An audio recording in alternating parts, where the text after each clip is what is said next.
Okay, I'm just about ready.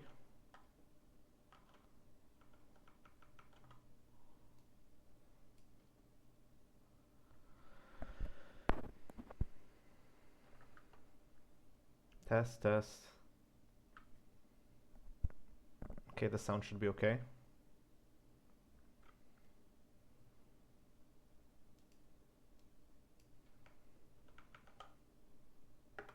Yes, sir, said William.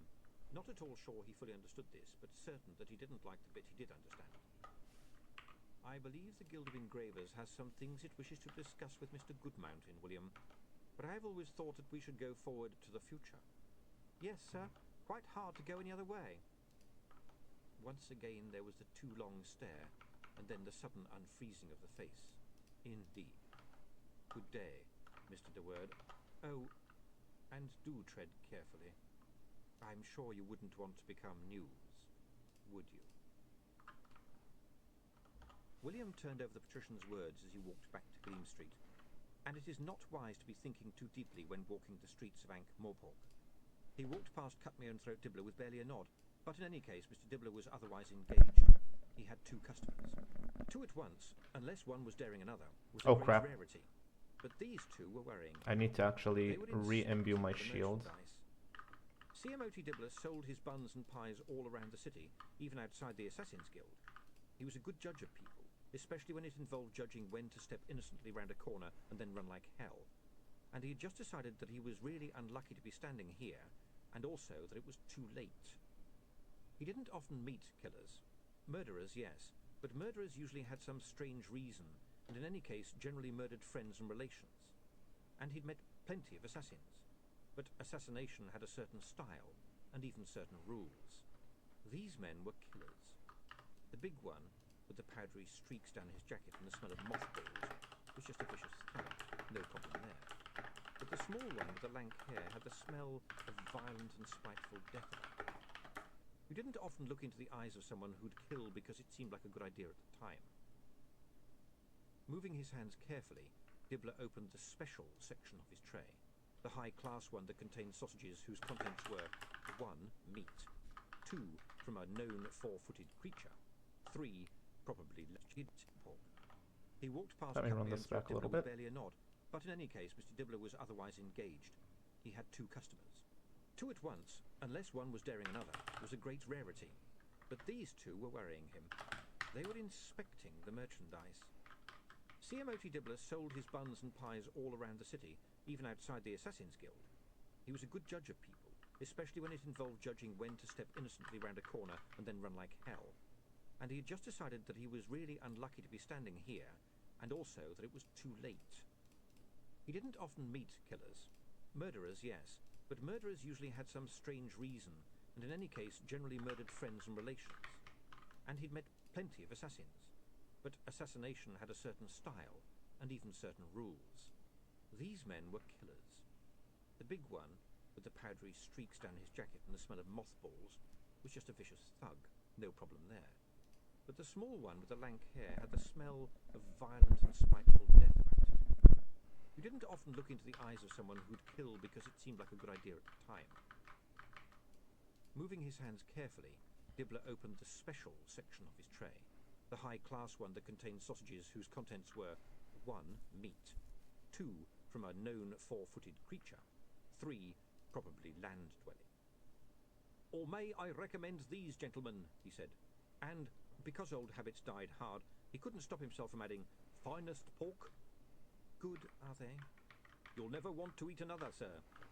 The other man said, how about the other sort? Pardon? Oaves and pig snot and rats what fell in the Minster. What Mr. Tulip here means, said Mr. Pin, is a more organic sausage. Yeah, said Mr. Tulip. I'm very environmental like that. Are you sure? No, fine. Dibbler raised a hand. The manner of the 2 men had changed. They were clearly very sure of everything. Well, you want a less good sausage then, with fingernails in it, said Mr. Tulip. Well, I do, I could. Dibbler gave up. He was a salesman. You sold what you sold.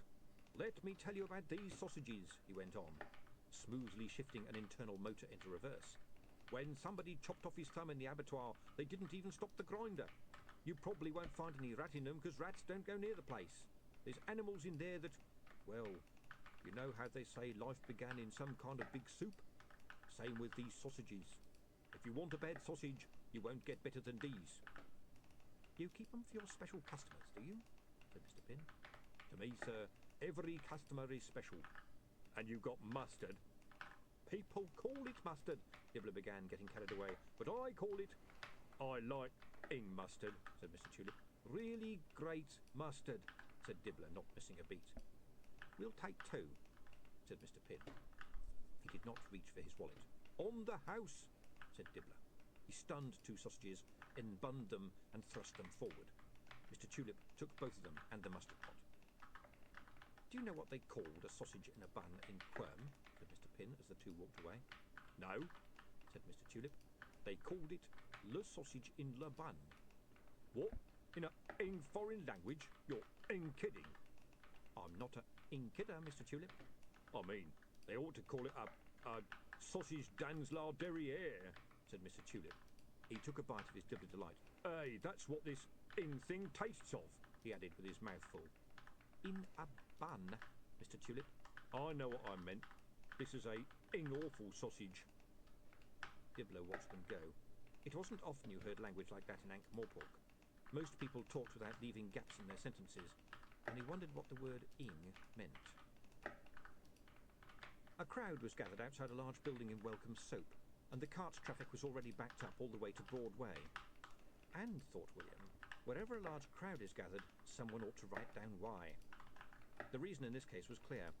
A man was standing on the flat's parapet just outside the fourth-story window, back against the wall, staring downwards with a frozen expression. Far below, the crowd were trying to be helpful. It was not in the robust Ankh-Morpork nature to dissuade anyone in this position. It was a free city, after all. So was the advice. Much better to try the Thieves' Guild, a man yelled. 6 floors, then you're on good solid cobbles. Crack your skull, first go. There's proper flagstones round the palace, advised a man next to him. Well, certainly, said his immediate neighbour, but the patrician will kill him if he tries to jump from there, am I right? Well, it's a question of style, isn't it? The Tower of Art's good, said a woman confidently. 900 feet almost, and you get a good view. Granted. But you also get a long time to think about things on the way down, I mean. Not a good time for introspection, in my view. Look, I've got a load of prawns on my wagon, and if I'm held up any longer, they're going to be walking home, moaned a carter. Why doesn't he just jump? He's thinking about it. It's a big step after all. The man on the edge turned his head when he heard a shuffling noise. William was sidling along the ledge, trying hard not to look down. Morning. Come to try and talk me out of it, have you? William really tried not to look down. The ledge had looked a lot wider from below. He was regretting the whole thing. I wouldn't dream of it. I'm always open to being talked out of it. Yes. Would you care to give me your name and address? Said William. There was a hitherto unsuspected nasty breeze up here, gusting treacherously around the rooftops. It fluttered the pages of his notebook. Why? Because from this height onto solid ground, it's often hard to find out that sort of thing afterwards, said William, trying not to breathe out too much. And if I'm going to put this in the paper, it'd look much better if I say who you were. What paper? William pulled a copy of the Times out of his pocket. It rattled in the wind as he wordlessly handed it over. The man sat down and read it, his lips moving, his legs dangling over the drop. So, this is like things that happen, he said. Like a town cry, but written down? That's right. So, what was your name? What do you mean, was? Well, you know, obviously, said William wretchedly. He waved his hand towards the void and almost lost his balance. If you... Arthur Crank. And where did you live, Arthur? Prattle Alley. And what was your job? There you go with the was again. The watch usually give me a cup of tea, you know. A warning bell went off in William's head. You jump a lot, do you? Only the difficult bits. And they are? The climbing up bits. I don't do the actual jumping, obviously. That's not a skilled job. I'm more into the cry for help aspect. William tried to grip sheer wall. And the help you want is? Could you make it $20? Or you jump? Ah, well, not exactly jump, obviously. Not the whole jump. Not as per such. But I shall continue to threaten to jump if you get me drift. The building seemed a lot higher to William than it had done when he climbed the stairs. The people below were a lot smaller. He could make out faces looking up. Foul old Ron was there with his scabby dog and the rest of the crew, because they had an uncanny gravitational attraction to impromptu street theatre. He could even make out Coffin Henry's "Will Threaten for Food" sign, and he could see the queues of wagons by now paralysing half the city. He could feel his knees buckling. Arthur grabbed him. "Oi, this is my patch," he said. "Find your own spot." "You said that jumping off wasn't a skilled job," said William, trying to concentrate on his notes as the world spun gently around him. "What was your job, Mr. Crank?" "Steeplejack." "Arthur Crank, you come down here right this minute." Arthur looked down. "Oh, Gawds, they've gone and fetched the wife," he said. "Constable Filament here says you're—" The distant pink face of Mrs. Crank paused to listen again to the watchman standing next to her. "Interfering with the mercantile well-being of the city, you old fool." "Can't argue with the wife," said Arthur, giving William a sheepish look. "I'll hide your trousers another time, you silly old man. You come down here, I'll give you what for." 3 happy married years," said Arthur cheerfully, waving at the distant figure. "The other 32 haven't been too bad either. But she can't cook cabbage worth a damn." "Really?" said William, and dreamily fell forward. He woke up lying on the ground, which was what he'd expected, but still in a 3-dimensional shape, which he hadn't. He realised that he was not dead. One reason for this was the face of Corporal Nobbs of the watch looking down at him. William considered that he had lived a relatively blameless life, and if he died he did not expect to encounter anything with a face like Corporal Nobbs, the worst thing ever to hit a uniform if you didn't count seagulls. "Ah, you're all right," said Nobbs, looking slightly disappointed. "Feel faint?" William murmured. "I could give you the kiss of life if you like," said Nobbs. Unbidden by William, various muscles spasmed and jerked him vertical so fast that his feet momentarily left the ground.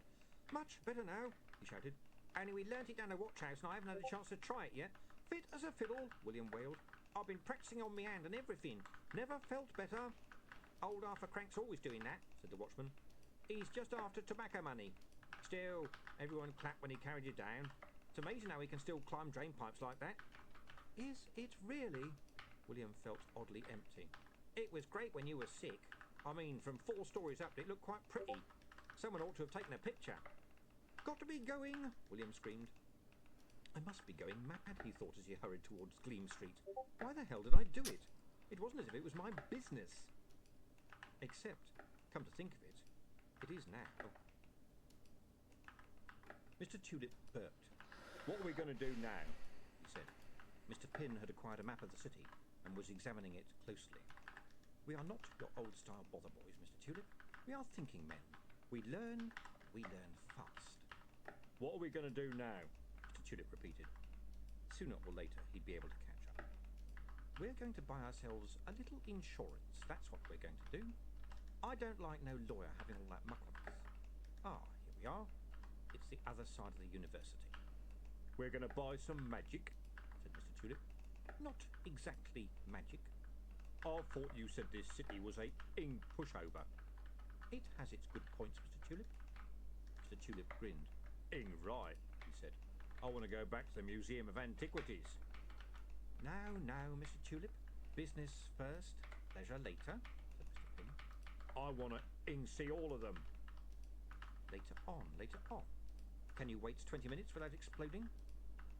The map led them to the Thaumatological Park, just hubwards of Unseen University. It was still so new that the modern flat-roofed buildings, winners of several awards from the Guild of Architects, hadn't even begun to let in water and shed window panes in a breeze. An attempt had been made to pretty up the immediate area with grass and trees, but since the site had been built partly on the old ground known as the Unreal Estate, this had not worked as planned. The area had been a dump for Unseen University for thousands of years. There was a lot more below that turf than old mutton bones, and magic, leaks. On any map of thaumic pollution, the Unreal Estate would be the centre of some extremely concentric circles. Already the grass was multicoloured, and some of the trees had walked away. Nevertheless, several businesses were thriving there, products of what the Arch-Chancellor, or at least his speechwriter, had called a marriage between magic and modern business. After all, the modern world doesn't need very many magic rings and magic swords, but it does need some way to keep its appointments in order. A lot of garbage, really, but I suppose it makes everyone happy. Is it time for that lunch yet?" One of the results of this joyful union was now on the counter in front of Mr. Pin. It's the Mark II, said the wizard, who was glad that there was a counter between him and Mr. Tulip. Yeah, cutting edge. That's good, said Mr. Tulip. We love cutting edges. How does it work? Said Mr. Pin. It's got contextual help, said the wizard. All you have to do is, and you open the lid. To the wizard's horror, a very thin knife appeared magically in his customer's hand and was used to release the catch. The lid sprang back. A small green imp sprang up. Bingly, bingly, bing. It froze. Even a creation of biothermic particles will hesitate when a knife is pressed to its throat. What the hell's this? Said Mr. Pin. I said I want something that listens. It does listen, it does listen, said the wizard hurriedly. But it can say things too. Like what? Bingly, bingly? The imp gave a nervous laugh. Good for you, it said. You have wisely purchased the Disorganizer Mark II, the latest in biothaumaturgical design, with a host of useful features and no resemblance whatsoever to the Mark I, which you may have inadvertently destroyed by stamping on it heavily, it said, adding, this device is provided without warranty of any kind as to reliability, accuracy, existence or otherwise, or fitness for any particular purpose, and bioalchemic products specifically does not warrant, guarantee, imply or make any representations as to its merchantability for any particular purpose, and furthermore shall have no liability for or responsibility to you or any other person, entity or deity with respect of any loss or damage whatsoever caused by this device or object, or by any attempts to destroy it by hammering it against a wall or dropping it into a deep well or any other means whatsoever, and moreover asserts that you indicate your acceptance of this agreement or any other agreement that may be substituted at any time by coming within 5 miles of the product or observing it through large telescopes or by any other means, because you are such an easily cowed moron who will happily accept arrogance on unilateral conditions on a piece of highly priced garbage that you would not dream of accepting on a bag of dog biscuits and is used solely at your own risk. The imp took a deep breath. May I introduce to you the rest of my wide range of interesting and amusing sounds, insert name here. Mr. Pin glanced at Mr. Tulip. All right. For example, I can go, tra-la. No. An amusing bugle call? No. Ding. No. Or I can be instructed to make droll and diverted comments when performing various actions. Why? Some people like us to say things like, I'll be back when you open the box again, or something like that. Why do you do noises? Said Mr. Pin. People like noises. We don't, said Mr. Pin. We hate noises, said Mr. Tulip. Good for you. I can do lots of silence, the imp volunteered, but suicidal programming forced it to continue. And would you like a different colour scheme? What colour would you like me to be? As it spoke, one of the imp's long ears slowly turned purple and its nose became a vaguely disquieting shade of blue. We don't want any colours, said Mr. Pin. We don't want noises. We don't want cheerfulness. We just want you to do what you're told. Perhaps you would like to take a moment to fill in your registration card? Said the imp, desperately, holding it up. A knife thrown at snake speed snapped the card out of its hand and nailed it to the desk. Or perhaps you would like to leave it till later. Your man here, Mr. Pin began. Where did he go? Mr. Tulip reached behind the counter and hauled up the wizard. Your man here says you're one of those imps that can repeat everything you hear, said Pin. Yes, insert name here, sir, said the imp. And you don't make stuff up. They can't, the wizard panted. They have no imagination at all. So, if someone heard it, they'd know it was real. Yes, indeed. Sounds just the thing we're looking for, said Mr. Pin. And how will you be paying? Said the wizard. Mr. Pin snapped his fingers. Mr. Tulip drew himself up and out, squared his shoulders and cracked knuckles that were like 2 bags of pink walnuts. Before we talk about paying, said Mr. Tulip, we want to talk to the bloke who wrote that warranty. What William now had to think of as his office had changed quite a lot. The old laundry fixings, dismembered rocking horses and other rubbish had been spirited away, and 2 desks stood back to back in the middle of the floor.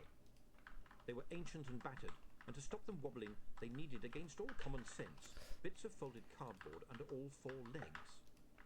I got them from the second-hand shop along the road, said Saccharissa nervously. They weren't very expensive. Yes, I can see that. Miss Cripstock, I've been thinking, your grandfather can engrave a picture, can he? Yes, of course. Why have you got mud all over you?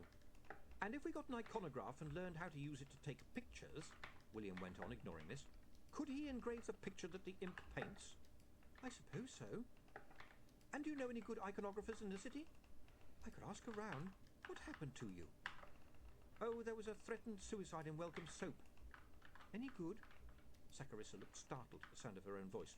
I mean, obviously, I wouldn't wish anyone to die, but we've got quite a lot of space. I might be able to make something of it. He saved the life of the man who climbed up to talk him down. How brave. Did you get the name of the man who climbed up after him? No. He was a mystery man, said William. Oh, well, that's something. There's some people waiting to see you outside, said Saccharissa. She glanced at her notes. There's a man who's lost his watch, a zombie who, well, I can't make out what he wants. There's a troll who wants a job, and there's someone who's got a complaint about the story of the fight at the Mended Drum and wants to behead you. Oh dear. All right, one at a time. The watch loser was easy. It was one of the new clockwork ones my father gave me, said the man. I've been looking for it all week. It's not exactly... If you could put it in the paper that I've lost it, maybe someone who's found it will turn it in, said the man, with unwarranted hopefulness. And I'll give you 6p for your trouble. 6p was 6p. William made a few notes. The zombie was more difficult. For a start, he was grey, shading to green in places, and smelled very strongly of artificial hyacinth aftershave. Some of the more recent zombies having realised that their chance of making friends in their new life would be greatly improved if they smelled of flowers rather than just smelled. People like to know about people who are dead, he said. His name was Mr. Bendy, and he pronounced it in a way that made it clear that the Mr. was very much a part of the name. They do? Yes, said Mr. Bendy emphatically. Dead people can be very interesting. I expect people would be very interested in reading about dead people.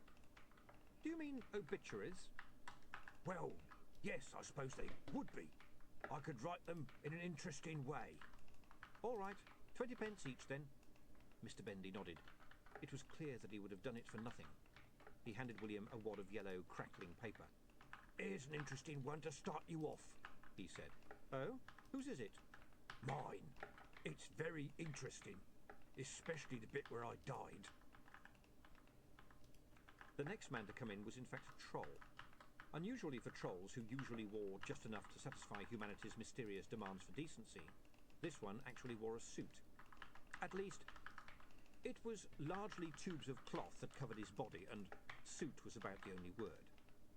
Rocky, he mumbled, looking down. I'll take any job, Gov. What was your last job? Said William. Boxer, Gov. But I wasn't happy with it. Kept getting knocked down. Can you write or take pictures? Said William, wincing. No, Gov. I can do heavy lifting, and I can whistle tunes, Gov. That's a good talent, but I don't think we... The door flew open, and a thick-shouldered, leather-clad man burst in, flourishing an axe. You've got no right putting that about me in the paper, he said, waving the blade under William's nose. Who are you? I'm Breezok the Barbarian, and I... The brain works fast when it thinks it is about to be cut in half. Oh, if it's a complaint you have to take it up with the Complaints, Beheadings, and Horsewhippings editor, said William. Mr. Rocky here. That's me, boomed Rocky cheerfully, laying a hand on the man's shoulder. There was only room for 3 of his fingers. Breezok sagged. I just want to say, said Breezok slowly, that you put in I hit someone with a table. I never done that. What do people think of me if they heard I go round hitting people with tables? What did that do to my reputation? I see. I knifed him. A table's a city weapon. We shall certainly print a correction, said William, picking up his pencil. You couldn't add that I tore Slicer Gadley's ear off with my teeth, could you? That'd make people sit up. Ears aren't easy to do. When they had all gone, Rocky to sit on a chair outside the door, William and Saccharissa stared at one another. It's been a very strange morning, he said. I found out about the winter, said Saccharissa, and there was an unlicensed theft from a jewellery shop in the Artificers Street. They got quite a lot of silver. How did you find that out? One of the journeyman jewellers told me. Saccharissa gave a little cough. He, always comes to have a little chat with me when he sees me walking past. Really? Well done. And while I was waiting for you, I had an idea. I got Gunilla to set this in type. Uh-oh. She shyly pushed a piece of paper across the desk. The Ankh Morpork Times. The truth shall make ye free. Extra. It looks more impressive at the top of the page, she said nervously. What do you think? What are the fruit salads and leaves and things? Said William. Saccharissa blushed. I did that. A bit of unofficial engraving. I thought it might make it look, you know, high class and impressive. Do you like it? It's very good, said William hurriedly. Very nice. Cherries. Grapes. Yes, of course, I meant grapes. What's the quote from? It's very meaningful without meaning anything very much. I think it's just a quote, said Saccharissa. Mr. Pin lit a cigarette and blew a stream of smoke into the still, damp air of the wine cellar. Now, it seems to me that what we have got here is a failure to communicate, he said. I mean, it's not like we're asking you to memorize a book or anything. You just got to look at Mr. Tulip here. Is this hard? Lots of people do it without any kind of special training. I just sort of lose my bottle, said Charlie. His feet clanked against several empty ones. Mr. Tulip is not a scary man, said Mr. Pin. This was flying in the face of the current evidence, he had to admit. His partner had bought a twist of what the dealer had sworn was devil dust, but which looked to Mr. Pin very much like powdered copper sulfate. And this had apparently reacted with the chemicals from the slab which had been Mr. Tulip's afternoon snack, and turned one of his sinuses into a small bag of electricity. His right eye was spinning slowly, and sparks twinkled on his nasal hairs. I mean, does he look scary? Mr. Pin went on. Remember, you are Lord Vetinari, understand? You're not going to take anything from some guard. If he talks back to you, just look at him. Like this, said Mr. Tulip, half of his face flashing on and off. Charlie leapt back. Not quite like that, perhaps, said Mr. Pin, but close. I don't want to do this anymore, Charlie wailed. $10,000, Charlie, said Mr. Pin. That's a lot of money. I've heard of this Vetinari, said Charlie. If this goes wrong, he'll have me thrown into the scorpion pit. Mr. Pin spread his hands expansively. Well, the scorpion pit isn't as bad as it's cracked up to be, you know. It's a picnic compared to me, rumbled Mr. Tulip, his nose lighting up. Charlie's eyes sought a way out. Unfortunately, one of them was cleverness. Mr. Pin hated the sight of Charlie trying to be clever. It was like watching a dog try to play the trombone. I'm not doing it for $10,000, he said. I mean, you need me. He let it hang in the air, which was very much what Mr. Pin was considering doing with Charlie. We had a deal, Charlie, he said mildly. Yeah, well, I reckon there's more money in this now, said Charlie. What do you think, Mr. Tulip?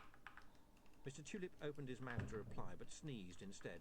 A thin bolt of lightning earthed itself on Charlie's chain. Maybe we could go to 15,000, said Mr. Pin. And that's coming out of our share, Charlie. Yeah, well, said Charlie. He was as far away from Mr. Tulip as possible now, because the man's dry hair was standing out from his head. But we want to see some extra effort, right? Said Mr. Pin. Starting right now, all you have to do is say... What do you have to say? You're relieved of your post, my man. Go away, said Charlie. Except we don't say it like that, do we, Charlie? Said Mr. Pin. It's an order. You are his boss, and you have to give him a haughty stare. Look, how can I put it? You're a shopkeeper. Imagine that he's asked for credit. It was 6 in the morning. Freezing fog held the city in its breathless grip. Through the mists they came, and into the press room behind the bucket they lurched, and out into the mists they went again, on a variety of legs, crutches, and wheels. May I peek at this? Lord Vetinari heard the cry, and sent the overnight clerk down to the gate again. He noted the title, he smiled at the motto. He read the words. It is the coldest winter in living memory, and that is official. Dr. Fettel Dodgast, 132, of Unseen University, told the Times, "It is as cold as I can remember. Mind you, we don't get the winter these days that we had when I was young. Icicles as long as a man's arm have been seen on gutters about the city, and many pumps have frozen. Dr. Dodcast, 132, says the winter is worse than the one in 1902 when wolves invaded the city.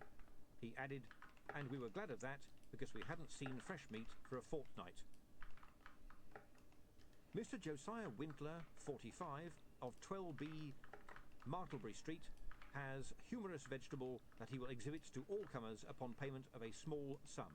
It is most droll. Mr. Clarence Harry, 39, begs to inform the public that he has lost a valuable watch, probably in the area of Dolly Sisters. Reward to finder. Please report to Times office. A iconographer with their own equipment vanted by this publication. Apply at the Times office the sign of the bucket. A miscreant stole $200 worth of silver from H. Hogland and Son Jewellers of Nonsuch Street yesterday PM. Mr. Hogland, 32, who was threatened at knife point, told the Times, I shall recognise the man if I should see him again, because not many people have a stocking on their head. And Lord Vetinari smiled. And someone knocked softly at the door, and he glanced at the clock. Come, he said. Nothing happened. After a few seconds, the soft knock came again. Come in. And there was the pregnant silence again. And Lord Vetinari touched an apparently ordinary part of his desk top, and a long drawer appeared out of what had seemed to be the solid walnut of the desk, sliding forward as though on oil. It contained a number of slim devices on a bed of black velvet, and a description of any one of them would certainly involve the word sharp. And he chose one, held it casually by his side, crossed soundlessly towards the door and turned the handle, stepping back quickly in case of a sudden rush. No one pushed, and the door, yielding to an unevenness in the hinges, swung inwards. Mr. Mackelduff smoothed out the paper. It was already accepted by all around the breakfast table that, as the man who had bought the paper, he was not simply its owner, but, as it were, its priest, relaying its contents to the appreciative masses. It says here a man in Martlebury Street has grown a vegetable that's a funny shape, he said. I should very much like to see that, said Mrs. Arcanum. There was a choking noise from further down the table. Are you all right, Mr. Deward?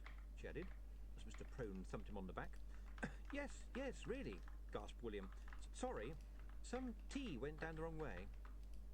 There's good soil in that part of the city, whined Mr. Cartwright, travelling seed salesman. William concentrated desperately on his toast, while over his head every news item was presented with the care and veneration of a blessed relic. Someone held up a shopkeeper at knife point, Mr. Mackelduff went on. Soon we will not be safe in our beds, said Mrs. Arcanum.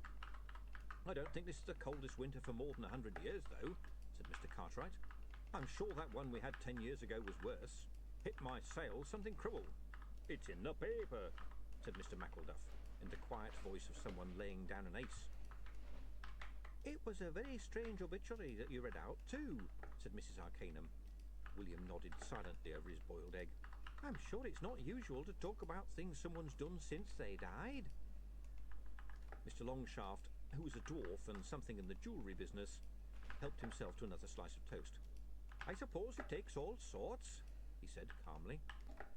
The city is getting rather crowded, though, said Mr. Windling, who had some unspecified clerical job. Still, at least zombies are human. No offence meant, of course. Mr. Longshaft smiled faintly as he buttered the toast, and William wondered why he always disliked people who said no offence meant. Maybe it was because they found it easier to say no offence meant than actually refrain from giving offence. Well, I suppose we shall have to move with the times, said Mrs. Arcanum, and I hope that other poor man finds his watch. In fact, Mr. Harry was waiting outside the office when William arrived. He grabbed William's hand and shook it. Amazing, sir, amazing, he said. How did you do it? It must be magic. You put that notice in your paper, and when I got home, blow me down if the watch wasn't in my other jacket. God's bless your paper, say I. Inside, Good Mountain gave William the news. The Times had sold copies so far today. At 5 pence each, William's share came to $16. In pennies, it came to quite a large heap on the desk. "This is insane," said William. "All we did was write things down." "There is a bit of a problem, lad," said Goodmountain. "Are you going to want to do another one for tomorrow?" "Good gods, I hope not." "Well, I've got a story for you," said the dwarf glumly. "I hear the Guild of Engravers are already setting up their own press. They've got a lot of money behind them, too. They could put us right out of business when it comes to general printing." "Can they do that?" "Of course. They use presses anyway. Type isn't hard to make, especially when you've got a lot of engravers. They can do really good work. To be honest, we didn't reckon they'd cotton on this soon." "I'm amazed." "Well, younger members of the guild have seen the work coming out of Omnia and the Agatean Empire. Turns out they've been looking for a chance like this. I hear there was a special meeting last night. A few changes of officers." "That must have been worth seeing." "So if you could keep your paper going," said the dwarf. "I don't want all this money," William wailed. "Money causes problems." "We could sell the Times cheaper," said Saccharissa, giving him an odd look. "We'd only make more money," said William gloomily. We could pay the street vendors more," said Saccharissa. "Tricky," said Goodmountain. "A body can only take so much turpentine." "Then we could at least make sure they get a good breakfast," said Saccharissa. "A big stew with named meat, perhaps. But I'm not even sure there is enough news to fill up." William began and stopped. That wasn't the way it worked, was it? If it was in the paper, it was news. If it was news, it went in the paper. And if it was in the paper, it was news. And it was the truth. He remembered the breakfast table. They wouldn't let them put it in the paper if it wasn't true, would they? William wasn't a very political person, but he found himself using unfamiliar mental muscles when he thought about they. Some of them had to do with memory. "We could employ more people to help us get the news," said Saccharissa. "And what about the news from other places? Pseudopolis and Quirm. We just have to talk to passengers getting off the coaches." "Dwarfs would like to hear what's been happening in Uberwald and Copperhead," said Goodmountain, stroking his beard. "It takes nearly a week for a coach to get there from here," said William. "So, it's still news." "I suppose we couldn't use the clacks, could we?" said Saccharissa. "The semaphore towers? Are you mad?" said William. "That's really expensive." "Well, you were the one who was worried we had too much money." There was a flash of light. William spun round. A thing occupied the doorway. There was a tripod. There was a pair of skinny black-clad legs behind it, and a large black box on top of it. One black-clad arm extended out from behind the box and was holding a sort of small hod, which was smoking. "Nice one," said a voice from behind the box. "The light was shining so good off the dwarf's helmet, I could not resist it. You wanted an iconographer? My name is Otto Hreek." "Oh, yes," said Saccharissa. "Are you any good?" "I am a wizard in the darkroom. I am experimenting all the time," said Otto Treek. "And I have all my own equipment and also a keen and positive attitude." "Saccharissa," hissed William urgently. "We could probably start you at $1 a day." "Saccharissa!" "Yes? What?" "He's a vampire." "I object most strongly," said the hidden Otto. "It is such an easy assumption to believe that everyone with an Uberwald accent is a vampire, is it not? There are many thousands of people from Uberwald who are not vampires." William waved his hand aimlessly, trying to shrug off the embarrassment. "All right, I'm sorry, but—" "I am a vampire, as it happens," Otto went on. "But if I had said, 'Hello, my cheeky cock sparrow mate, old boy by crikey,' what would you have said then, eh?" "We'd have been completely taken in," said William. "Anyway, your notice did say 'wanted,' so I thought it was, affirmative action," said Otto. "Also, I have this." A thin, blue-veined hand was held up, gripping a small twist of shiny black ribbon. "Oh, you've signed the pledge," said Saccharissa. "At the meeting rooms in Abattoirs Lane," said Otto triumphantly. where I attend every week for our big sing-song on tea und Bahn and wholesome conversation on themes of positive reinforcement, keeping off the whole subject of bodily fluids by strict instruction. I am not any longer any stupid sucker. What do you think, Mr. Goodmountain? Said William. Goodmountain scratched his nose. It's up to you, he said. If he tries nothing with my lads, he'll be looking for his legs. What's this pledge? It's the Uberwald Temperance Movement, said Saccharissa. A vampire signs up and forswears any human blood. Otto shuddered. We prefer the B word, he said. The B word, Saccharissa corrected herself. The movement is becoming very popular. They know it's the only chance they've got. Well, okay, said William. He was uneasy about vampires himself, but turning the newcomer down after all this would be like kicking a puppy. Do you mind setting up your stuff in the cellar? A cellar? Said Otto. Top ho! First, the dwarfs had come, William thought as he went back to his desk. They'd been insulted because of their diligence and because of their height, but they had kept their heads down, which was not hard, as unkind people pointed out, and prospered. Then the trolls had come, and they got on a little better, because people didn't throw as many stones at creatures 7 feet tall who could throw rocks back. Then the zombies had come out of the casket. 1 or 2 werewolves had crept in under the door. The gnomes had integrated quickly, despite a bad start, because they were tough and even more dangerous to cross than a troll. At least a troll couldn't run up your trouser leg. There weren't that many species left. The vampires had never made it. They weren't sociable, even amongst themselves. They didn't think as a species. They were unpleasantly weird, and they sure as hell didn't have their own food shops. So now it was dawning on some of the brighter ones that the only way people would accept vampires was if they stopped being vampires. That was a large price to pay for social acceptability, but perhaps not so large as the one that involved having your head cut off and your ashes scattered on the river. A life of steak tartare wasn't too bad if you compared it with a death of steak au naturel. In any case, anyone eating raw steak from an Ankh-Morpork slaughterhouse was embarking on a life of danger and excitement that should satisfy anyone. I think we'd like to see who we're employing, though, William said aloud. End of CD 3.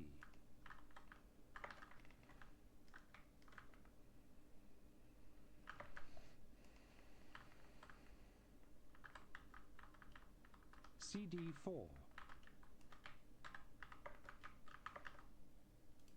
Otto emerged, very slowly and nervously, from behind the lens.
He was thin, pale, and wore little oval dark glasses.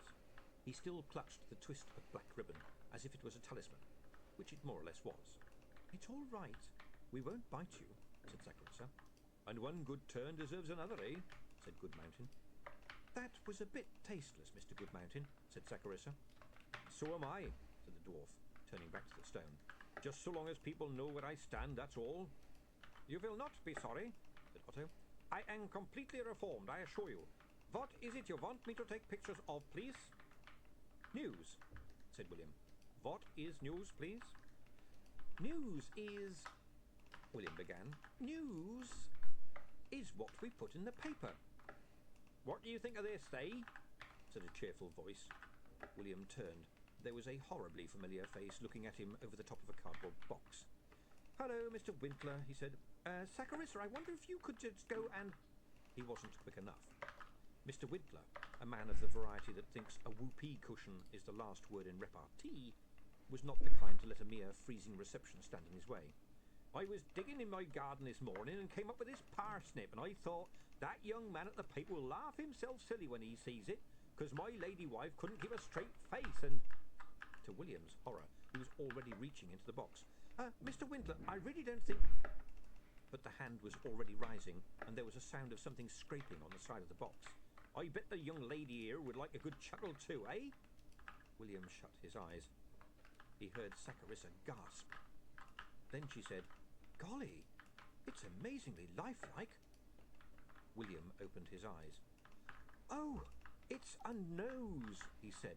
A parsnip with a sort of knobbly face and a huge nose. You want I shall take a picture? Said Otto. Yes, said William, drunk with relief.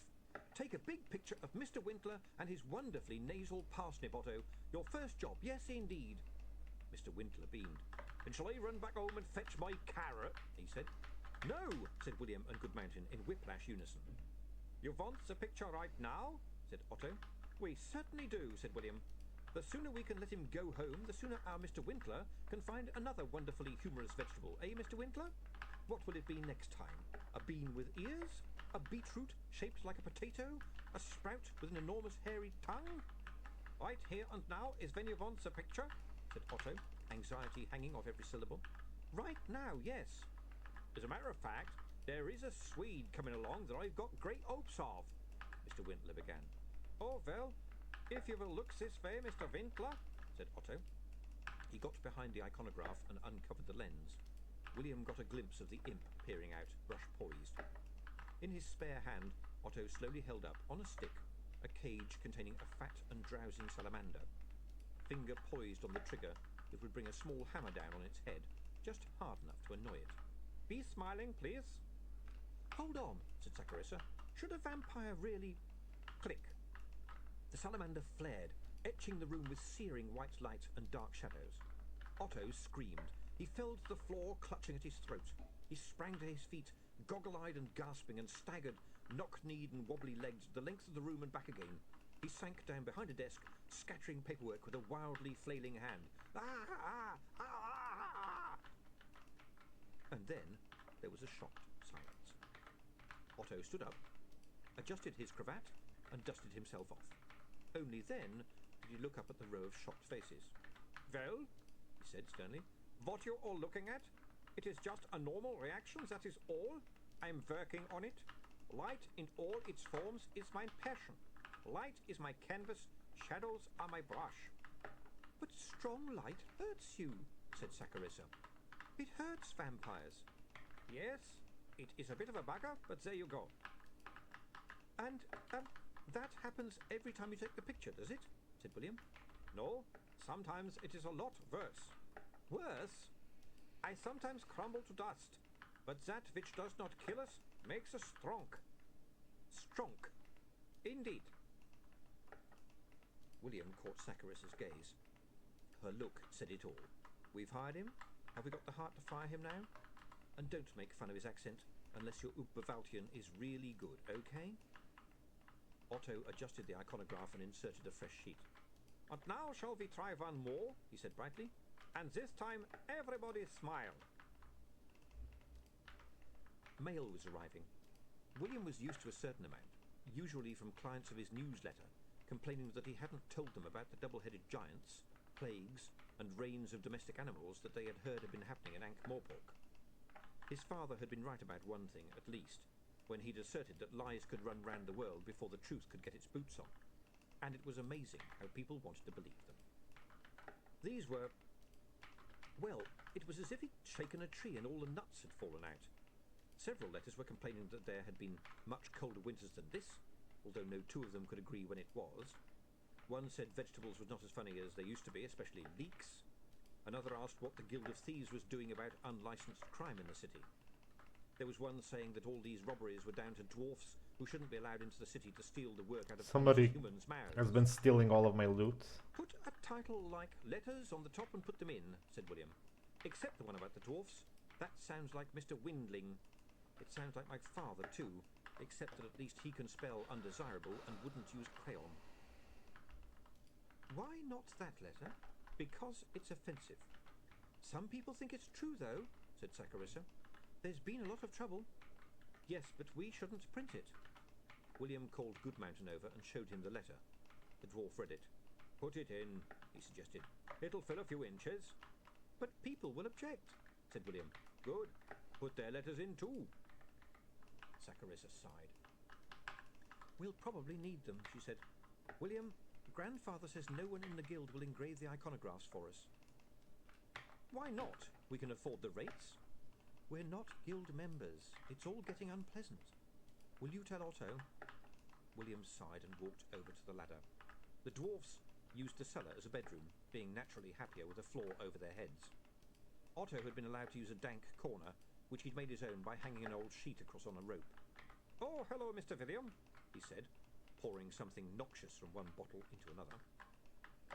I'm afraid it looks as if we won't get anyone to engrave your pictures, said William. The vampire seemed unmoved by this. Yes, I wondered about that. So I'm sorry to say that no problem, Mr. William. There is always a way. How? You can't engrave, can you? No, but all we are printing is black and white, yes? And the paper is white, so all we are really printing is black, okay? I looked at how the dwarfs do the letters, and they have all these bits of metal lying around, and you know how the engravers can engrave metal with acid? Yes? So, all I have to do is teach the imps to paint with acid. End of problem. Getting grey took a bit of thought, but I think I have... You mean you can get the imps to etch the picture straight onto a plate? Yes. It's one of those ideas that are obvious when you think about it. Otto looked wistful. And I think about light all the time. All the time.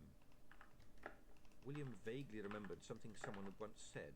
The only thing more dangerous than a vampire crazed with bloodlust was a vampire crazed with anything else. All the meticulous single-mindedness that went into finding young women who slept with their bedroom window open was channeled into some other interest, with merciless and painstaking efficiency. Why do you need to work in a dark room, though? He said. The imps don't need it, do they? Ah, this is for my experiment, said Otto proudly. You know that another term for an iconographer would be photographer?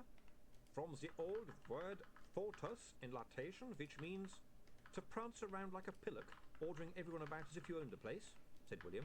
Ah, you know it. William nodded. He'd always wondered about that word. Well, I am working on an obscurograph. William's forehead wrinkled. It was turning into a long day. Taking pictures with darkness, he ventured. With true darkness, to be precise, said Otto, excitement entering his voice. Not just the absence of light, the light on the other side of darkness. You could call it living darkness. We can't see it, but imps can. Did you know the Oberwaldian deep cave land eel emits a burst of dark light when startled? William glanced at a large glass jar on the bench. A couple of ugly things were coiled up in the bottom. And that will work, will it? I think so. Hold it 1 minute. I really ought to be getting back. This will not take a second. Otto gently lifted one of the eels out of its jar and put it into the hod usually occupied by a salamander. He carefully aimed one of his iconographs at William and nodded. 1, 2, 3, boo! There was a soft noiseless implosion. A very brief sensation of the world being screwed up small, frozen, smashed into little tiny sharp pins and hammered through every cell of William's body. In many ways, William de Worde had quite a graphic imagination. Then the gloom of the cellar flowed back. "That was very strange," said William, blinking. Uh-oh. "It was like something very cold walking through me. Much may be learned about dark light now we have left our disgusting past behind us and have emerged into the bright new future where we do not think about the B word all day in any way at all," said Otto, fiddling with the iconograph. He looked hard at the picture the imp had painted and then glanced up at William. "Oh well, back to the drawing board," he said. "Can I see?" "It would embarrass me," said Otto, putting the square of cardboard down on his makeshift bench. "All the time I'm doing things wrong." "Oh, but I'd—" "Mr. de Worde, there's something happening." The bellow came from Rocky, whose head eclipsed the hole. "What is it?" "Something at the palace. Someone's been killed." William sprang up the ladder. Saccharissa was sitting at a desk looking pale. "Someone's assassinated Vetinari?" No," said Saccharissa. "Not exactly." Down in the cellar, Otto Freak picked up the dark light iconograph and looked at it again.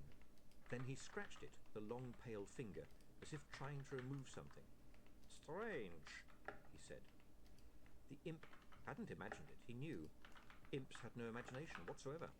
They didn't know how to lie. He looked around the bare cellar suspiciously. "Is there anyone there?" he said. "Is anyone playing such silly buggers?" Thankfully, there was no answer. Dark light, oh dear.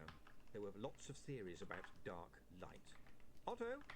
He glanced up, shoving the picture into his pocket. "Yes, Mr. William?" "Get your stuff together and come along with me. Lord Vetinari's murdered someone. It is alleged," William added, "and it can't possibly be true." It sometimes seemed to William that the whole population of Ankh-Morpork was simply a mob waiting to happen. It was mostly spread thin, like some kind of great amoeba all across the city. But when something happened somewhere, it contracted around that point like a cell around a piece of food, filling the streets with people. It was growing around the main gates to the palace. It came together apparently at random. A knot of people would attract other people and become a bigger, more complicated knot.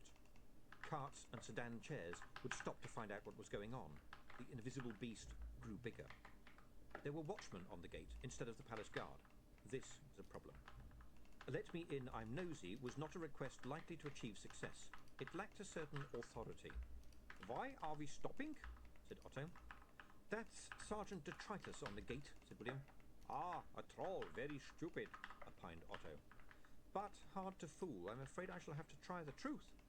"Why will that work?" "He's a policeman. The truth usually confuses them. They don't often hear it." The big troll sergeant watched William impassively as he approached. It was a proper policeman's stare. It gave nothing away. It said, "I can see you. Now I'm waiting to see what you're going to do that's wrong." "Good morning, Sergeant," said William.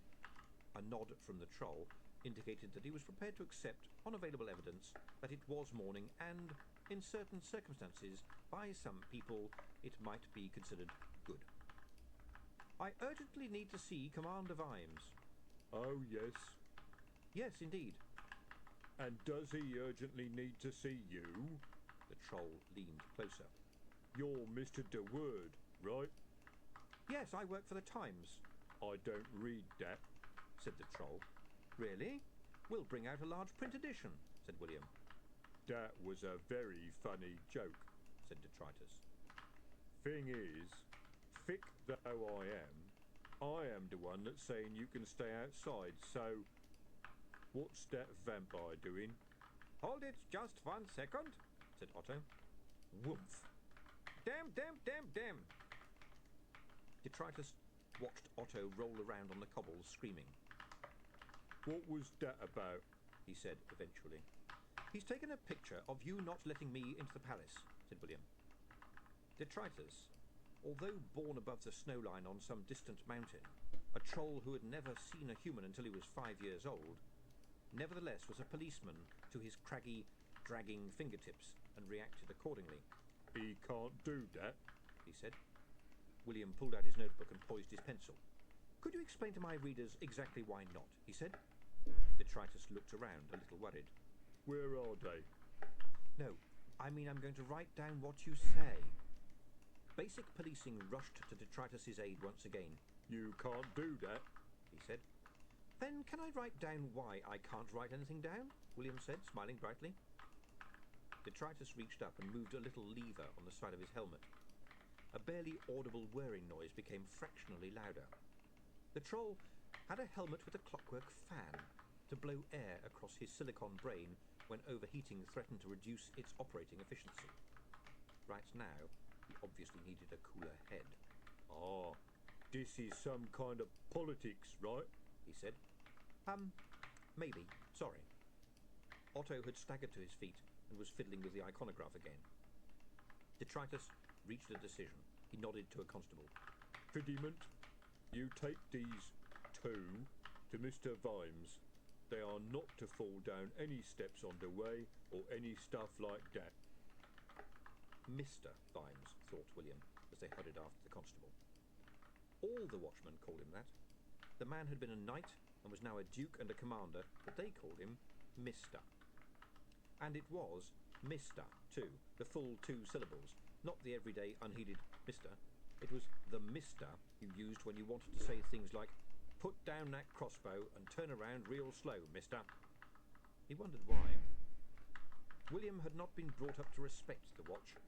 They weren't our kind of people. It was conceded that they were very useful, like sheepdogs, because clearly someone had to keep people in order, heavens knew. But only a fool would let a sheepdog sleep in the parlour. The watch, in other words, was a regrettably necessary subset of the criminal classes, a section of the population informally defined by Lord de Word as anyone with less than $1,000 a year.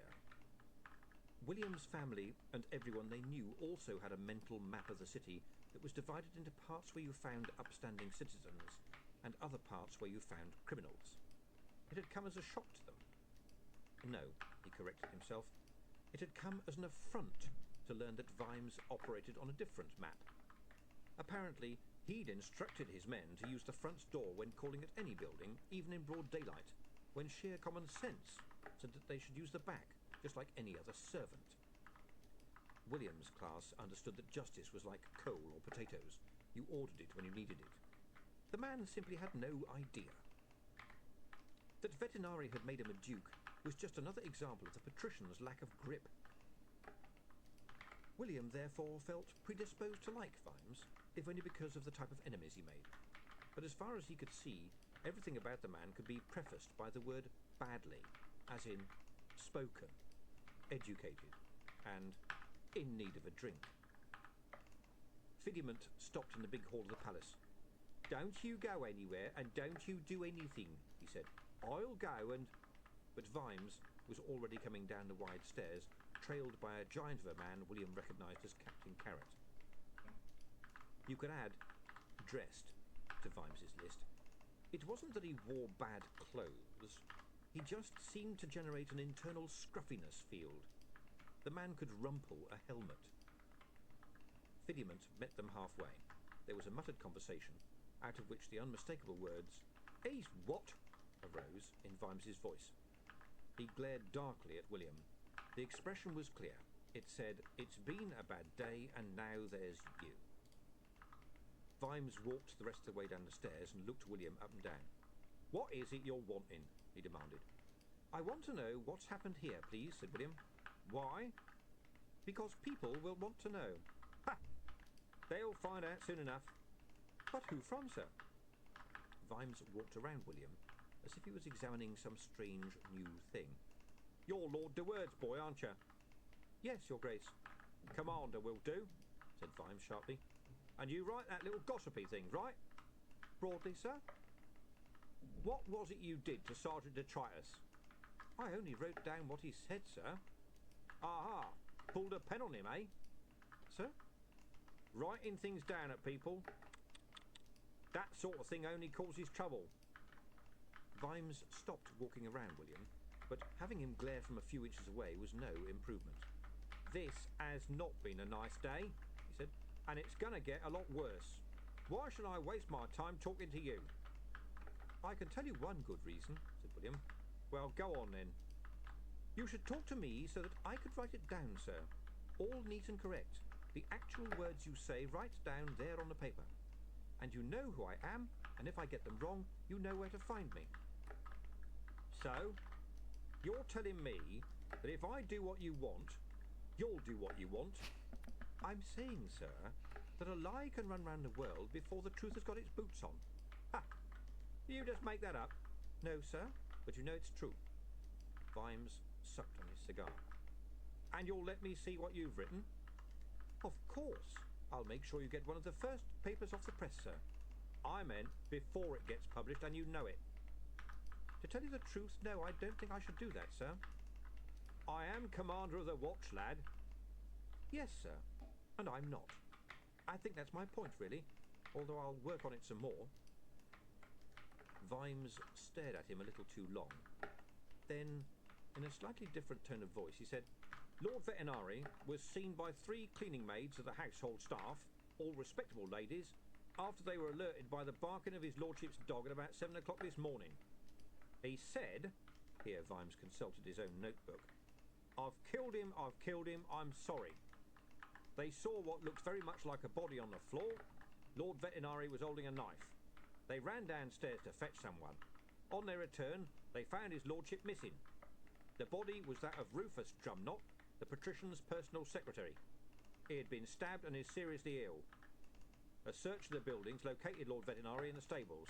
He was unconscious on the floor. An horse was saddled. The saddlebags contained $70,000. Captain, this is damn stupid. I know, sir, said Carrot. They are the facts, sir. But they're not the right facts, they're stupid facts. I know, sir. I can't imagine his lordship trying to kill anyone. Are you mad? Said Vimes. I can't imagine him saying sorry. Vimes turned and glared at William, as if surprised to find him still there. Yes? He demanded. Why was his lordship unconscious, sir? Vimes shrugged. It looks as though he was trying to get on the horse. He's got a game leg. Maybe he slipped. I can't believe I'm saying this. Anyway, that's your lot, understand? I'd like to get an iconograph of you, please, William persisted. Why? William thought fast. It will reassure the citizens that you are on the case and handling this personally, Commander.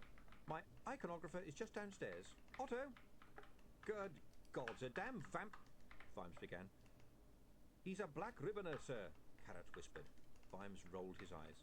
Good morning, said Otto. Do not be moving, please. You are making a good pattern of light and shade. He kicked out the legs of the tripod, peered into the iconograph and raised a salamander in its cage. Looking this way, please. Click. Woof. Oh, shit! Dust floated to the floor. In the midst of it, a twist of black ribbon spiraled down. There was a moment of shocked silence. Then Vimes said, What the hell happened just then? Too much flash, I think, said William. He reached down with a trembling hand and retrieved a small square of card that was sticking out of the little grey cone of the late Otto Shriek. Do not be alarmed, he read. The former bearer of this card has suffered a minor accident. You will need a drop of blood from any species and a dustpan and brush. Well, the kitchens are over that way, said Vimes. Sort him out.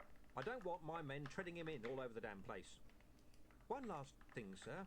Would you like me to say that if anyone saw anything suspicious, they should tell you, sir? Said William. In this town? We'd need every man on the watch just to control the queue. Just you be careful what you write, that's all. The 2 watchmen strode away, Carrot giving William a wan smile as he passed. William busied himself in carefully scraping up Otto with 2 pages from his notebook and depositing the dust in the bag the vampire used to carry his equipment. Then it dawned on him that he was alone, Otto probably didn't count at the moment, in the palace with Commander Vimes's permission to be there. If the kitchens are over that way could be parlayed into permission. And William was good with words. Truth was what he told. Honesty was sometimes not the same thing. He picked up the bag and found his way to the back stairs and the kitchen, whence came a hubbub. Staff were wandering around with the bewildered air of people with nothing to do who were nevertheless still being paid to do it. William sidled over to a maid who was sobbing into a grubby handkerchief. "Excuse me, miss, but could you let me have a drop of blood?" "Yes, perhaps this isn't the right moment," he added nervously, as she fled shrieking. Here, what did you say to Irene? Said a thick-set man, putting down a tray of hot loaves. "Are you the baker?" said William. The man gave him a look. What does it look like? "I can see what it looks like," said William. There was another look, but this one had just a measure of respect in it. "I'm still asking the question," he went on. I'm the butcher, as it happens," said the man. "Well done. The baker's off sick. And who are you asking me questions?" "Commander Vimes sent me down here," said William. He was appalled at the ease with which the truth turned into something that was almost a lie, just by being positioned correctly. He opened his notebook. "I'm from the Times. Did you—" What, the paper? said the butcher. That's right. Did you? Ha! You got it completely up your bum about the winter, you know. You should have said it was the year of the ant. That was the worst. You should have asked me. I could have put you right. "And you are—" Sidney Clancy and Son, age 39, 11 long hog meat, purveyors of finest cat and dog meats to the gentry. Why aren't you writing it down? "Lord Vetinari eats pet food?" He doesn't eat much of anything from what I hear. No, I delivers for his dog. Finest stuff, prime. We sell only the best at 11 long hog meat, open every day from 6 a.m. to mid... "Oh, his dog, right," said William. He looked around at the throng. Some of those people could tell him things, and he was talking to a dog meat man. Still. "Could you let me have a tiny piece of meat?" he said. Are you going to put it in the paper? "Yes, sort of, in a way." William found a quiet alcove hidden from the general excitement, and gingerly let the piece of meat dribble one drop of blood onto the little grey pile. The dust mushroomed up into the air, became a mass of coloured flecks, became Otto Creek. "How was that fun?" he said. "Oh. I think you got the picture," said William. Your jacket." Part of the sleeve of the vampire's jacket was now the colour and texture of the stair carpet in the big hall, a rather dull pattern of red and blue. "Carpet dust got mixed in, I expect," said Otto. "Do not be alarmed. Happens all the time." He sniffed the sleeve. "Finest steak, thank you." "It was dog food," said William the truthful. "Dog food?" "Yes, grab your stuff and follow me." "Dog food?" "You did say it was finest steak. Lord Vetinari is kind to his dog. Look, don't complain to me. If this sort of thing happens a lot, then you ought to carry a little bottle of emergency blood. Otherwise, people will do the best they can." "Well, yes, fine, thank you, anyway," the vampire mumbled, trailing behind him. "Dog food. Dog food. Oh, dear me. Where are we going now?" "To the oblong office to see where the attack was made," said William. "I just hope it isn't being guarded by someone clever." "We will get into a lot of trouble." "Why?" said William. He'd been thinking the same thing, but why? The palace belonged to the city, more or less. The Watch probably wouldn't like him going in there, but William felt in his bones that you couldn't run a city on the basis of what the Watch liked. The Watch would probably like it if everyone spent their time indoors with their hands on the table where people could see them. The door to the oblong office was open. Guarding it, if you could truly be said to be on guard, whilst leaning against the wall staring at the opposite wall, was Corporal Nobbs. He was smoking a surreptitious cigarette. "Ah, just the man I was looking for," said William. That was true. Nobby was more than he'd hoped for. The cigarette disappeared by magic. "Am I?" wheezed Nobbs, smoke curling out of his ears. "Yes, I've been talking to Commander Vimes, and now I would like to see the room where the crime was committed." William had great hopes of that sentence. It seemed to contain the words, "and he gave me permission to," without actually doing so. Corporal Nobbs looked uncertain, but then he noticed the notebook. And Otto. The cigarette appeared between his lips again. "Here, are you from that newspaper?" "That's right," said William. "I thought people would be interested in seeing how our brave Watch swings into action at a time like this." Corporal Nobbs's skinny chest visibly swelled. "Corporal Nobby Nobbs, sir. Probably 34. Been in uniform since probably 10 years old, man and boy." William felt he ought to make a show of writing this down. "Probably 34. Has never been one for numbers, sir. Always a bit vague on fine detail, ma'am." "And—" William took a closer look at the corporal. You had to assume he was a human being because he was broadly the right shape, could talk, and wasn't covered in hair. Man and boy and... he heard himself say. Just man and boy, sir, said Corporal Nobbs reproachfully. Just man and boy. And were you first on the scene, Corporal? Last on the scene, sir. And your important job is to stop anyone going through this door, sir, said Corporal Nobbs, trying to read William's notes upside down. That's Nobbs without a K, sir. It's amazing how many people get that wrong. What's he doing with that box? Got to take a picture of Ankh-Morpork's finest, said William, easing himself towards the door. Of course, that was a lie, but since it was such an obvious lie, he considered it didn't count. It was like saying the sky was green. By now, Corporal Nobbs was almost leaving the floor under the lifting power of pride. Can I have a copy for me, ma'am? He said. Smile, please, said Otto. I am smiling. Stop smiling, please. Click. Woof. Arg, arg, arg, arg. A screaming vampire is always the centre of attention. William slipped into the oblong office. Just inside the door was a chalk outline. In coloured chalk. It must have been done by Corporal Nobbs because he was the only person who would add a pipe and draw in some flowers and clouds. There was also a stink of peppermint. There was a chair knocked over. There was a basket kicked upside down in the corner of the room. There was a short, evil-looking metal arrow sticking into the floor at an angle. It had a City Watch label tied to it now. There was a dwarf.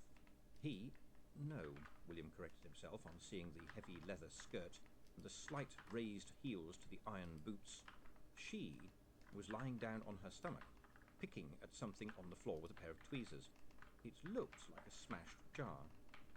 She glanced up. Are you new? Where's your uniform? She said. Well, She narrowed her eyes. You're not a watchman, are you? Does Mr. Vimes know you're here?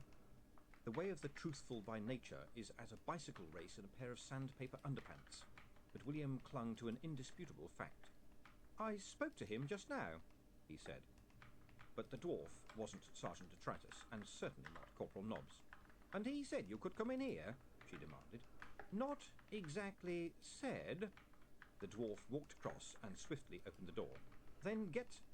Oh, a wonderful framing effect, said Otto, who'd been on the other side of the door. Click. William shut his eyes. Woomph. Oh, bugger! This time William caught the little piece of paper before it hit the ground. The dwarf stood open-mouthed. Then she closed her mouth. Then she opened it again to say, What the hell just happened? I suppose you could call it a sort of industrial injury, said William. Hang on, I think I've still got a piece of dog food somewhere. Honestly, there's got to be a better way than this. He unwrapped the meat from a grubby piece of newspaper and gingerly dropped it onto the heap. The ash fountained, and Otto arose, blinking. How was that? One more? This time with the obscurograph?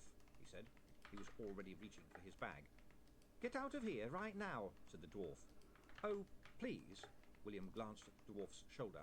Corporal, let him do his job. Give him a chance, eh? He's a black ribboner after all. Behind the watchman, Otto took an ugly, newt-like creature out of its jar. Do you want me to arrest the pair of you? You're interfering with the scene of a crime. What crime, would you say? Said William, flipping open his notebook. Out, the pair of... Who? Said Otto, softly. The land eel must have been quite tense already. In response to thousands of years of evolution in a high magical environment, it discharged a night-time's worth of darkness all at once. It filled the room for a moment, sheer, solid black laced with traceries of blue and violet. Again, for a moment, William thought he could feel it wash through him in a flood. Then light flowed back like chilly water after a pebble has been dropped in the lake. The corporal glared at Otto. That was dark light, wasn't it? Ah, you too are from Oberwald, Otto began happily. Yes, and I did not expect to see that here. Get out! They hurried past the startled Corporal Nobbs, down the wide stairs and out into frosty air of the courtyard. Is there something you ought to be telling me, Otto? Said William. She seemed extremely angry when you took that second picture. Well, it's a little hard to explain, said the vampire awkwardly. It's not harmful, is it? Oh, no. There are no physical effects whatsoever. Or mental effects, said William, who had spun words too often to miss such a carefully misleading statement. Perhaps this is not the time. That's true. Tell me about it later, before you try it again, okay? William's head buzzed as he ran along Filigree Street. Barely an hour ago, he'd been agonizing over what stupid letters to put in a newspaper, and the world had seemed more or less normal. Now it had been turned upside down. Lord Vetinari was supposed to have tried to kill someone, and that didn't make sense. If only because the person he had tried to kill was apparently still alive. He'd been trying to get away with a load of money, too, and that didn't make sense either. Oh, it wasn't hard to imagine a person embezzling money and attacking someone, but if you mentally inserted someone like the patrician into the picture, it all fell apart. And what about the peppermint? The room had reeked of it. There were a lot more questions. The look in the corporal's eyes she chased him out of the office suggested firmly to William that he was unlikely to get any more answers from the watch. And looming up in his mind was the gaunt shape of the press. Somehow he was going to have to make a coherent story about all this, and he'd have to do it now. The happy figure of Mr. Wintler greeted him as he strode into the press room. "What do you think of this funny marrow, eh, Mr. De Word?" "I suggest you stuff it, Mr. Wintler," said William, pushing past. Ooh. "Just as you say, sir. That's just what my lady wife said, too." "I'm sorry, but he insisted on waiting for you," Saccharissa whispered as William sat down. "What's going on?" "I'm not sure," said William, staring hard at his notes. "Who's been killed?" No one, I think." "That's a mercy, then." Saccharissa looked down at the papers covering her desk. "I'm afraid we've had 5 other people in here with humorous vegetables," she said. "Oh." "Yes. They weren't all that funny, to tell the truth." "Oh." "No. They mainly looked like, you know." "Oh. What?" "You know," she said, beginning to go red. "A man's, you know." "Oh." "Not even very much like, you know, too. I mean, you had to want to see her, you know, there, if you understand me." William hoped that no one was making notes about this conversation. "Oh," he said. "But I took their names and addresses just in case," said Saccharissa. "I thought it might be worth it if we're short of stuff." "We're never going to be that short," said William quickly. "You don't think so?" "I'm positive." "You may be right," she said, looking at the mess of paper on her desk. "It's been very busy in here while you were out. People have been queuing up with all sorts of news. Things that are going to happen, lost dogs, things they want to sell." "That's advertising," said William, trying to concentrate on his notes. "If they want it in the paper, they have to pay." "I don't see that it's up to us to decide." William thumped the desk to his own amazement and Saccharissa's shock. "Something is happening. Do you understand? Something really real is happening. And it's not an amusing shape. It's really serious. And I've got to write it down as soon as possible. Can you just let me do that?" He realized Sacharissa was staring not at him but at his fist. He followed her gaze. "Oh, no, what the hell is this?" A long, sharp nail projected straight upwards from the desk, an inch from his hand. It must have been at least 6 inches long. Pieces of paper had been impaled on it. When he picked it up, he saw that it remained upright because it had been hammered through a wooden block. "It's a spike," said Sacharissa quietly. I brought it in to keep our papers tidy. My grandfather always uses one. All the engravers do. It's sort of a cross between a filing cabinet and a waste paper basket. I thought it would be useful. It'll save you using the floor." Right, yes. Good idea," said William, looking at her reddening face. He couldn't think straight. "Mr. Goodmountain," he yelled. The dwarf looked up from a playbill he was setting. "Can you put stuff in type if I dictate it to you?" "Yes." "Sacharissa, please go and find Ron and his friends. I want to get a small paper out as soon as possible. Not tomorrow morning, right now. Please?" She was about to protest, and then she saw the look in his eye. "Are you sure you're allowed to do this?" she said. "No, I'm not. I won't know until after I've done it. That's why I've got to do it. Then I'll know, and I'm sorry I'm shouting."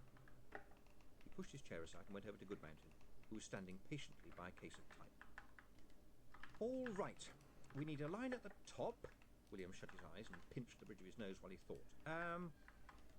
"Amazing scenes in Ankh-Morpork." Got that? In very big type. Then in smaller type underneath, "Patrician attacks clerk with knife." That didn't sound right, he knew. It was grammatically inexact. It was the patrician who had the mouth, not the clerk. We can sort that out later. In smaller type again, mysterious events in stables. Go down to another size of type. Watch baffled. Okay? And now we'll start the story. Started, said Goodmountain, his hand dancing across the boxes of type.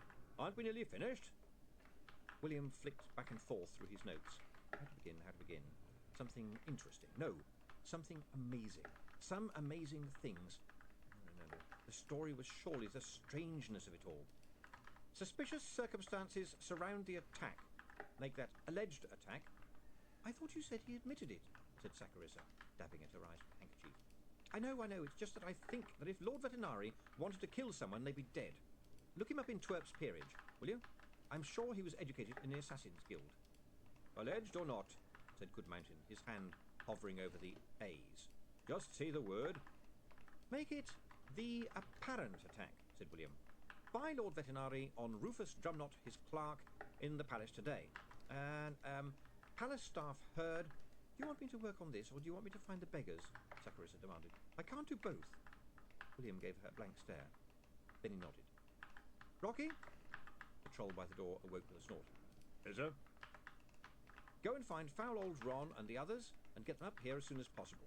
Tell them there'll be a bonus. Now, where was I? Palace staff heard, Goodmountain prompted. Heard his lordship, who graduated with full honours from the Guild of Assassins in 1968, Saccharissa called out. Put that in, said William urgently. And then go on with, say, I killed him, I'm sorry. Good grief, Vimes is right, this is insane. He'd have to be mad to talk like this. Mr. Word, is it? Said a voice. Oh, what the hell is it this time? William turned. He saw the trolls first, because even when they're standing at the back, a group of 4 trolls are metaphorically to the fore of any picture. The 2 humans in front of them were a mere detail, and in any case one of them was really only human by tradition. He had the grey pallor of a zombie, and wore the expression of one who, while not seeking to be unpleasant in himself, was the cause of much unpleasantness in other people. Mr. Durward, I believe you know me.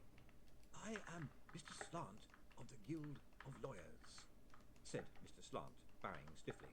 This, he indicated the slight young man next to him, is Mr. Ronald Carney, the new chairman of the Guild of Engravers and Printers.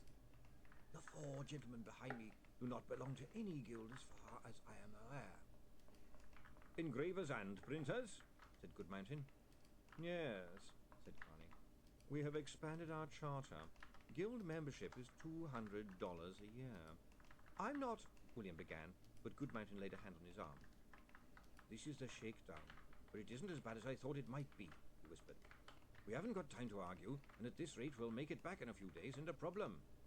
However, said Mr. Slant in his special lawyer's voice that sucked in money at every pore, in this instance, in view of the special circumstances, there will also be a one-off payment of, say, $2,000. The dwarfs went quiet. Then there was a metallic chorus. Each dwarf had laid down his pipe, reached under the stone and pulled out a battle-axe. That's agreed then, is it? Said Mr. Slant, stepping aside. The trolls were straightening up. It didn't take a major excuse for trolls and dwarfs to fight. Sometimes being on the same world was enough. This time, it was William who restrained Goodmountain. Hold on. There must be a law against killing lawyers. Are you sure? There are still some around, aren't there? Besides, he's a zombie. If you cut him in half, both bits will sue you. William raised his voice. We can't pay, Mr. Slant. In that case, accepted law and practice allows me... I want to see your charter, Saccharissa snapped. I've known you since we were kids, Ronnie Carney, and you're always up to something. Good afternoon, Miss Kretzlock, said Mr. Slant. As a matter of fact, we thought someone might ask, so I brought the new charter with me. I hope we are all law-abiding here. Saccharissa snatched the impressive-looking scroll with its large dangling seal and glared at it as if trying to burn the words off the parchment by mere friction of reading. Oh, she said, it seems to be in order. Quite so. Except for the patrician's signature, Saccharissa added, handing back the scroll. That is a mere formality, my dear. I'm not your dear, and it's not on there, formal or not. So this isn't legal, is it? Mr. Slant twitched. Clearly, we cannot get a signature from a man in prison on a very serious charge, he said. Aha. That's a wallpaper word, thought William. When people say clearly something, that means there's a huge crack in their argument and they know things aren't clear at all. Then who is running the city? He said. I don't know, said Mr. Slant. That is not my concern. Mr. Goodmountain, said William. Large type, please. Got you, the dwarf. His hand hovered over a fresh case. In caps, size to fit. Who runs Ankh-Morpork? Said William. Now into body type, upper and lower case, across 2 columns. Who is governing the city while Lord Vetinari is imprisoned? Asked for an opinion today, a leading legal figure said he did not know and it was no concern of his. Mr. Slant of the Lawyers Guild went on to say, You can't put that in your newspaper, barked Slant. Set that directly, please, Mr. Goodmountain. Setting it already, the dwarf, the leaden slugs clicking into place. Out of the corner of his eye, William saw Otto emerging from the cellar and looking puzzled at the noise. Mr. Slant went on to say, said William, glaring at the lawyer. You will find it very hard to print that, said Mr. Carney, ignoring the lawyer's frantic hand signals, with no damn prayers. Was the view of Mr. Carney of the Guild of Engravers, spelled with an E before the Y, said William, who earlier today tried to put the Times out of business by means of an illegal document. William realised that although his mouth felt full of acid, he was enjoying this immensely. Asked for his opinion of this flagrant abuse of the city laws, Mr. Slant said, Stop taking down everything we say, yelled Slant. Full caps for the whole sentence, please, Mr. Goodmountain. The trolls and the dwarfs were staring at William and the lawyer. They understood that a fight was going on, but they couldn't see any blood. And when you're ready, Otto, said William, turning around. If the dwarfs would just close up a bit more, said Otto, squinting into the iconograph. Oh, that's good. Let's see the light gleam on those big choppers. Trolls, please wave your fists, that's right. Big smile, everyone. It is amazing how people will obey a man pointing a lens at them. They'll come to their senses in a fraction of a second. That's all he needs. Click. Woomph. Ah! Ah! Ah! Ah! Ah! William reached the falling iconograph just ahead of Mr. Slant, who could move very fast for a man with no apparent knees. It's ours, he said, holding it firmly, while the dust of Otto Hreek settled around them. What are you intending to do with this picture? I don't have to tell you. This is our workshop. We didn't ask you to come here. But I am here on legal business. Then it can't be wrong to take a picture of you, can it? Said William. But if you think differently, then I will of course be happy to quote you. Slant glared at him, and then marched back to the group by the door. William heard him say, It is my considered legal opinion that we leave at this juncture. But you said you could... Carney began, glaring at William.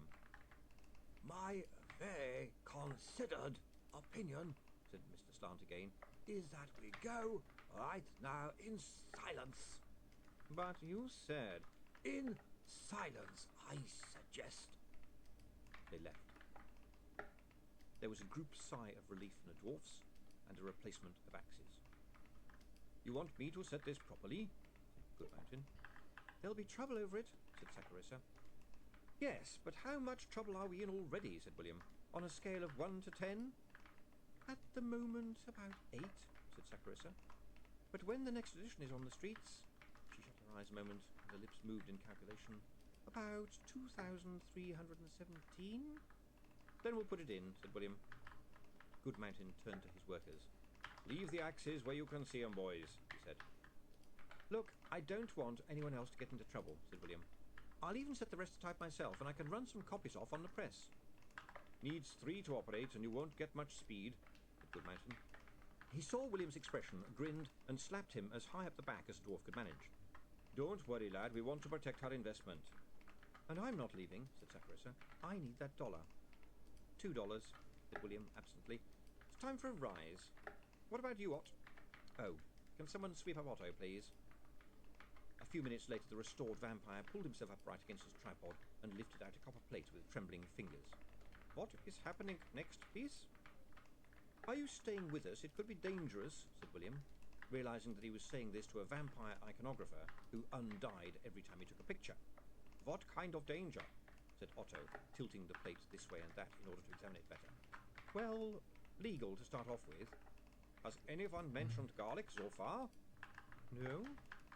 Can I have $180 for the Akina TR10 dual imp iconograph with a telescopic seat and big shiny lever? Not yet.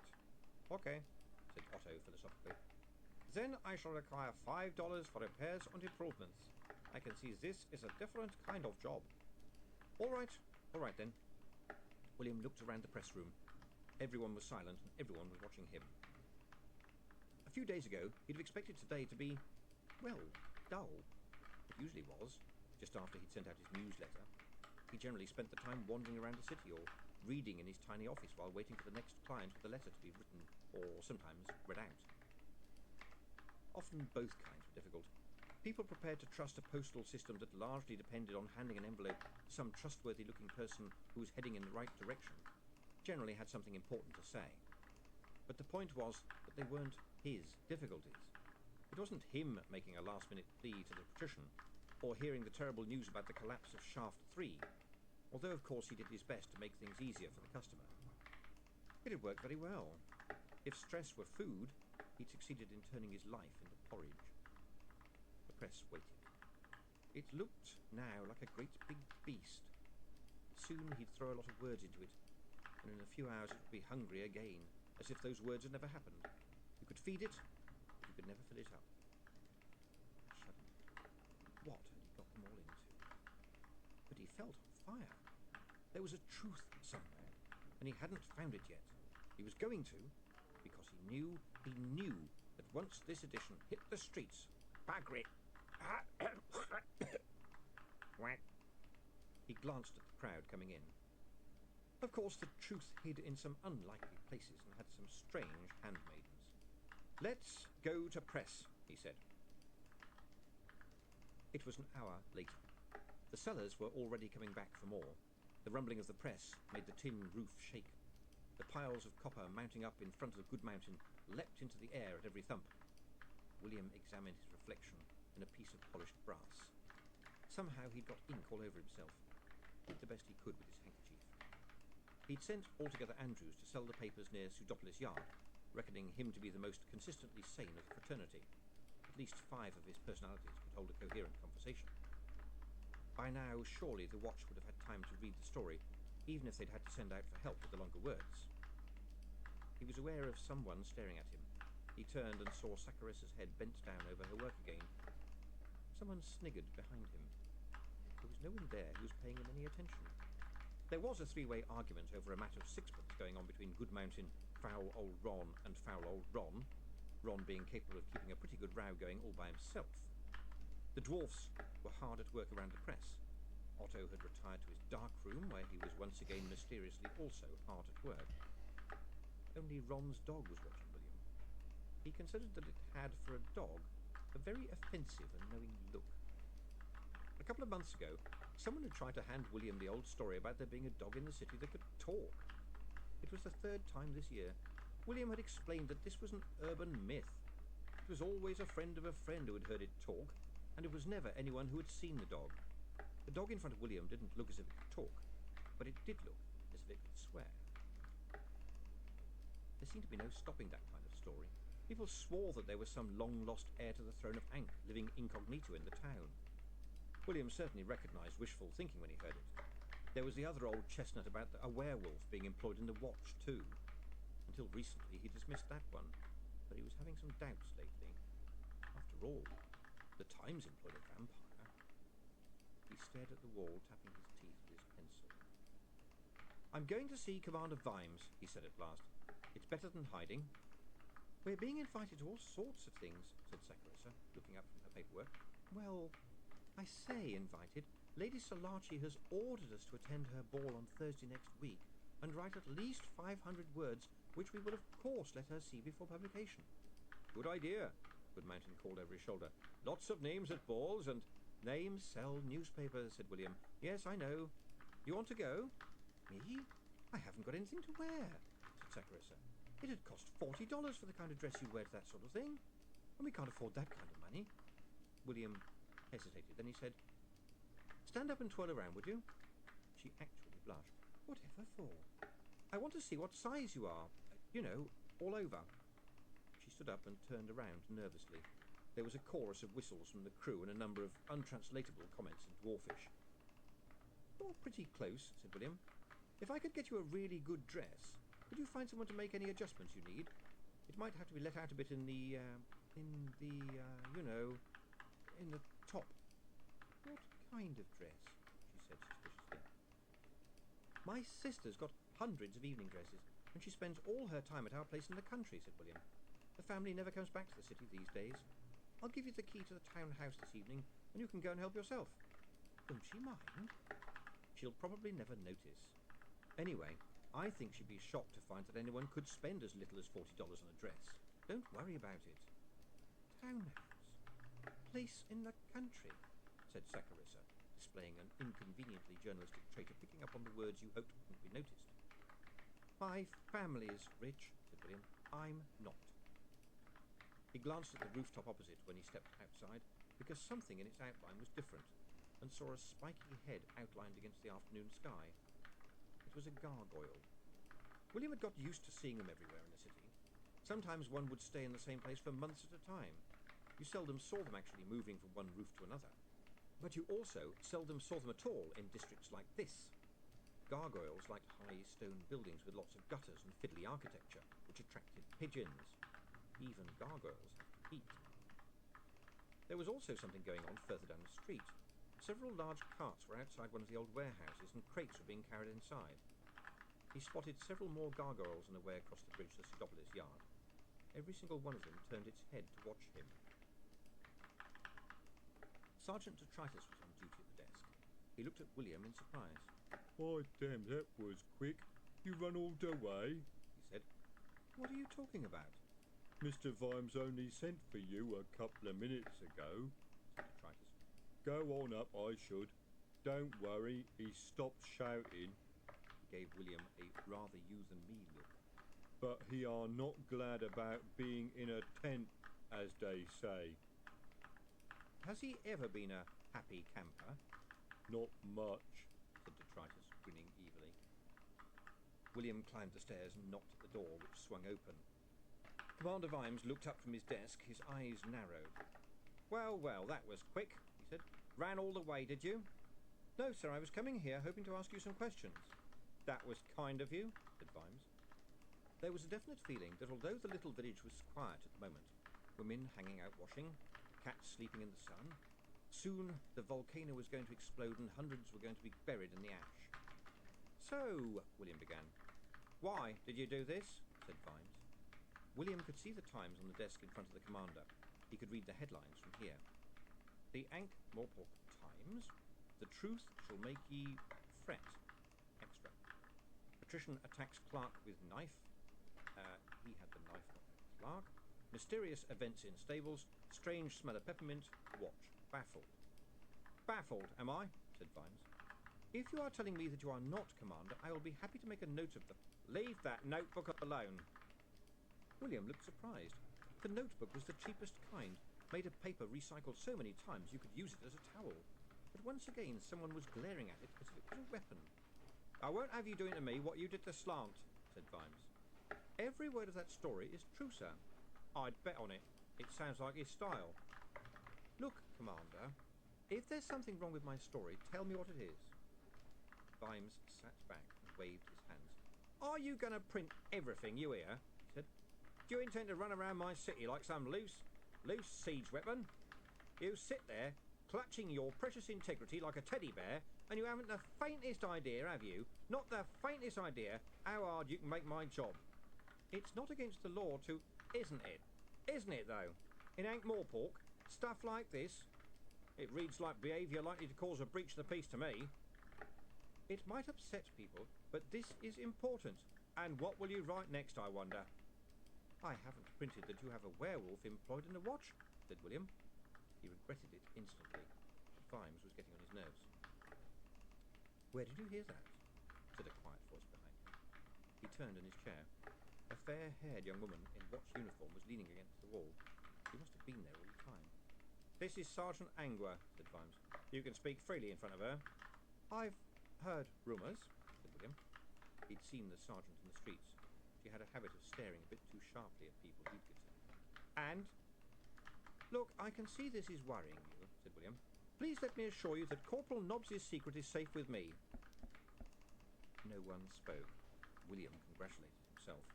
It had been a shot in the dark, but he could tell by Sergeant Angua's face that he'd won this one. It seemed to have shut down, locking away all expression. We don't often talk about Corporal Nobbs's species, said Vimes after a while. I would deem it a small favour if you would take the same approach. Yes, sir. So could I ask why you're having me watched? I am. The gargoyles? Everyone knows a lot of them work for the watch these days. We're not watching you. We're watching to see what happens to you, said Sergeant Angua. Because of this, said Vimes, slapping the newspaper. But I'm not doing anything wrong, said William. No, it may just be you're not doing anything illegal, said Vimes, although you're coming damn close. Other people do not have my kind and understanding disposition, though. All I ask is that you try not to bleed all over the street. I'll try, and don't write that down. Fine, and don't write down that I said don't write that down. Okay. Can I write down that you said I shouldn't write down, that you said... William stopped. The mountain was rumbling. Only joking. Ha ha. And no tapping my officers for information. And no giving dog biscuits to Corporal Nobbs, said Sergeant Angua. She walked round behind Vimes and peered over his shoulder. The truth shall make ye fret. Printer's error, said William shortly. Anything else I shouldn't do, Commander? Just don't get in the way. I'll make up. I'll remember, said William. But if you don't mind my asking, what's in it for me? I'm Commander of the Watch, and I'm asking you politely. And that's it?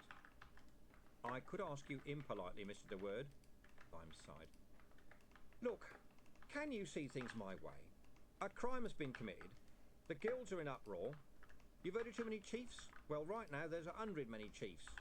I've Captain Carrot and a lot of men I really can't spare guarding the oblong office and the rest of the clerks, which means I'm short-handed everywhere else.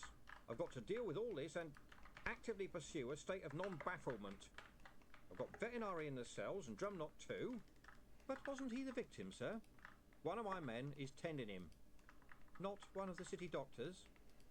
Vimes stared fixedly at the notebook. The doctors of this city are a fine body of men, he said in a level tone, and I would not see a word written against them. One of my staff just happens to have special skills. You mean he can tell someone else's arse from their elbow? Vimes was a fast learner. He sat with his hands folded and a completely impassive expression. End of CD 4.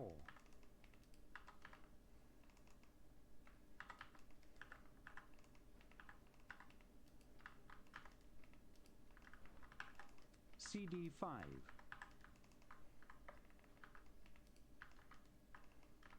Can I ask another question? Said William. Nothing will stop you, will it? Have you found Lord Veterinary's dog? Again, total blankness.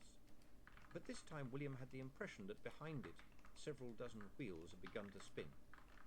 Dog? Said Vimes. Waffles, I believe he's called, said William. Vimes sat watching him impassively. A terrier, I think, said William. Vimes failed to move a muscle. Why was there a crossbow bolt sticking in the floor? Said William. That doesn't make sense to me, unless there was someone else in the room, and it had gone in a long way. That's not a rebound. Someone was firing at something on the floor. Dog-sized, perhaps? Not a feature twitched on the commander's face.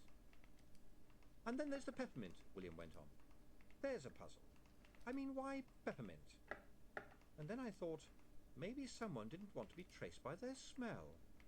Perhaps they'd heard about your werewolf too. A few jars of peppermint oil thrown down would confuse things a bit. there it was, a faint flicker as Vimes glanced momentarily at some paperwork in front of him. Lotto, thought William. At this point, bingo had not been introduced to Ankh-Morpork. At last, like some oracle that speaks once a year, Vimes said, I don't trust you, Mr. De Word, and I've just realised why. It's not just that you're going to cause trouble. Dealing with trouble is my job. It's what I'm paid for. That's why they give me an armour allowance. But who are you responsible to? I have to answer for what I do, although right now I'm damned if I know too. But you?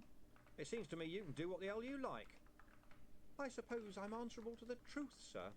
Oh, really? How exactly? Sorry? If you tell lies, does the truth come and smack you in the face? I'm impressed. Ordinary, everyday people like me are responsible to other people. Even Vetinari always has one eye on the guilds. But you are answerable to the truth. Amazing. What's its address? Does it read the paper? She, sir, said Sergeant Angua. There's a goddess of truth, I believe. Can't have many followers then, said Vimes. Except our friend here. He stared at William again over the top of his fingers, and once again the wheels turned. Just supposing, you came into possession of a little drawing of a dog, he said. Could you print it in your paper? We are talking about Waffles, are we? Said William. Could you? I'm sure I could. We would be interested in knowing why he barked just before the event, said Vimes. And if you could find him, Corporal Nobbs could speak to him in dog language, yes? Said William. Once again Vimes did his impression of a statue. We could get a drawing of the dog to you in an hour, he said. Thank you. Who is running the city at the moment, Commander? I'm just a copper, said Vimes. They don't tell me these things, but I imagine a new patrician will be elected. It's all laid down in the city statutes. Who can tell me more about them, said William, mentally adding, just a copper my bum. Mr. Slant is your man there, said Vimes, and this time he smiled. Very helpful, I believe. Good afternoon, Mr. De Word. Sergeant, show Mr. De Word out, will you? I want to see Lord Vetinari, said William. You what? It's a reasonable request, sir. No. Firstly, he's still unconscious. Secondly, he is my prisoner. Aren't you even letting a lawyer see him? I think his lordship is in enough trouble already, lad. What about Drumknot? He isn't a prisoner, is he? Vimes glanced up at Sergeant Angua, who shrugged. All right, there's no law against that, and we can't have people saying he's dead, he said. He unhooked a speaking tube from a brass and leather construction on his desk and hesitated. Have they got that problem sorted out, Sergeant? He said, ignoring William. Yes, sir. The pneumatic message system and the speaking tubes are definitely separated now. Are you sure? You do know Constable Keenside had all his teeth knocked out yesterday? They say it can't happen again, sir. Well, obviously it can't. He hasn't got any more teeth. Oh, well. Vimes picked up the tube, held it away from him for a moment, and then spoke into it. Put me through to the cells, will you? Say again. This is Vimes. Vimes put the tube back on its cradle and stared at Sergeant Angua. They're working on it, sir, she said. They say rats have been nibbling at the tubes. Rats? I'm afraid so, sir. Vimes groaned and turned to William. Sergeant Angua will take you to the cells, he said. And then William was on the other side of the door.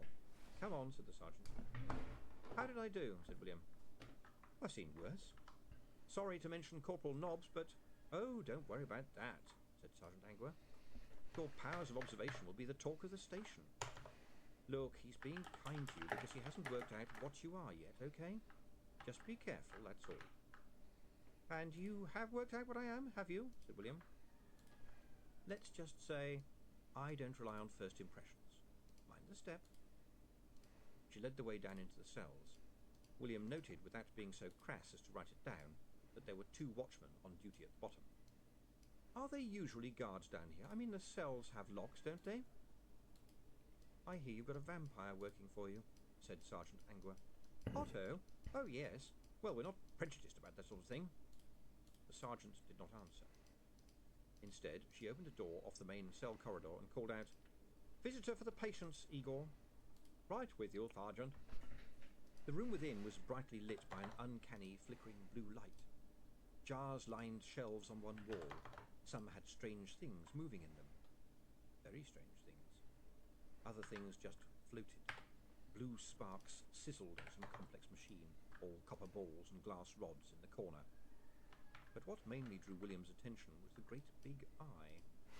Before he could actually scream, a hand reached up, and what he'd thought was a huge eyeball was revealed as the largest magnifying glass he'd ever seen, swivelling up on a metal bracket attached to the forehead of its owner.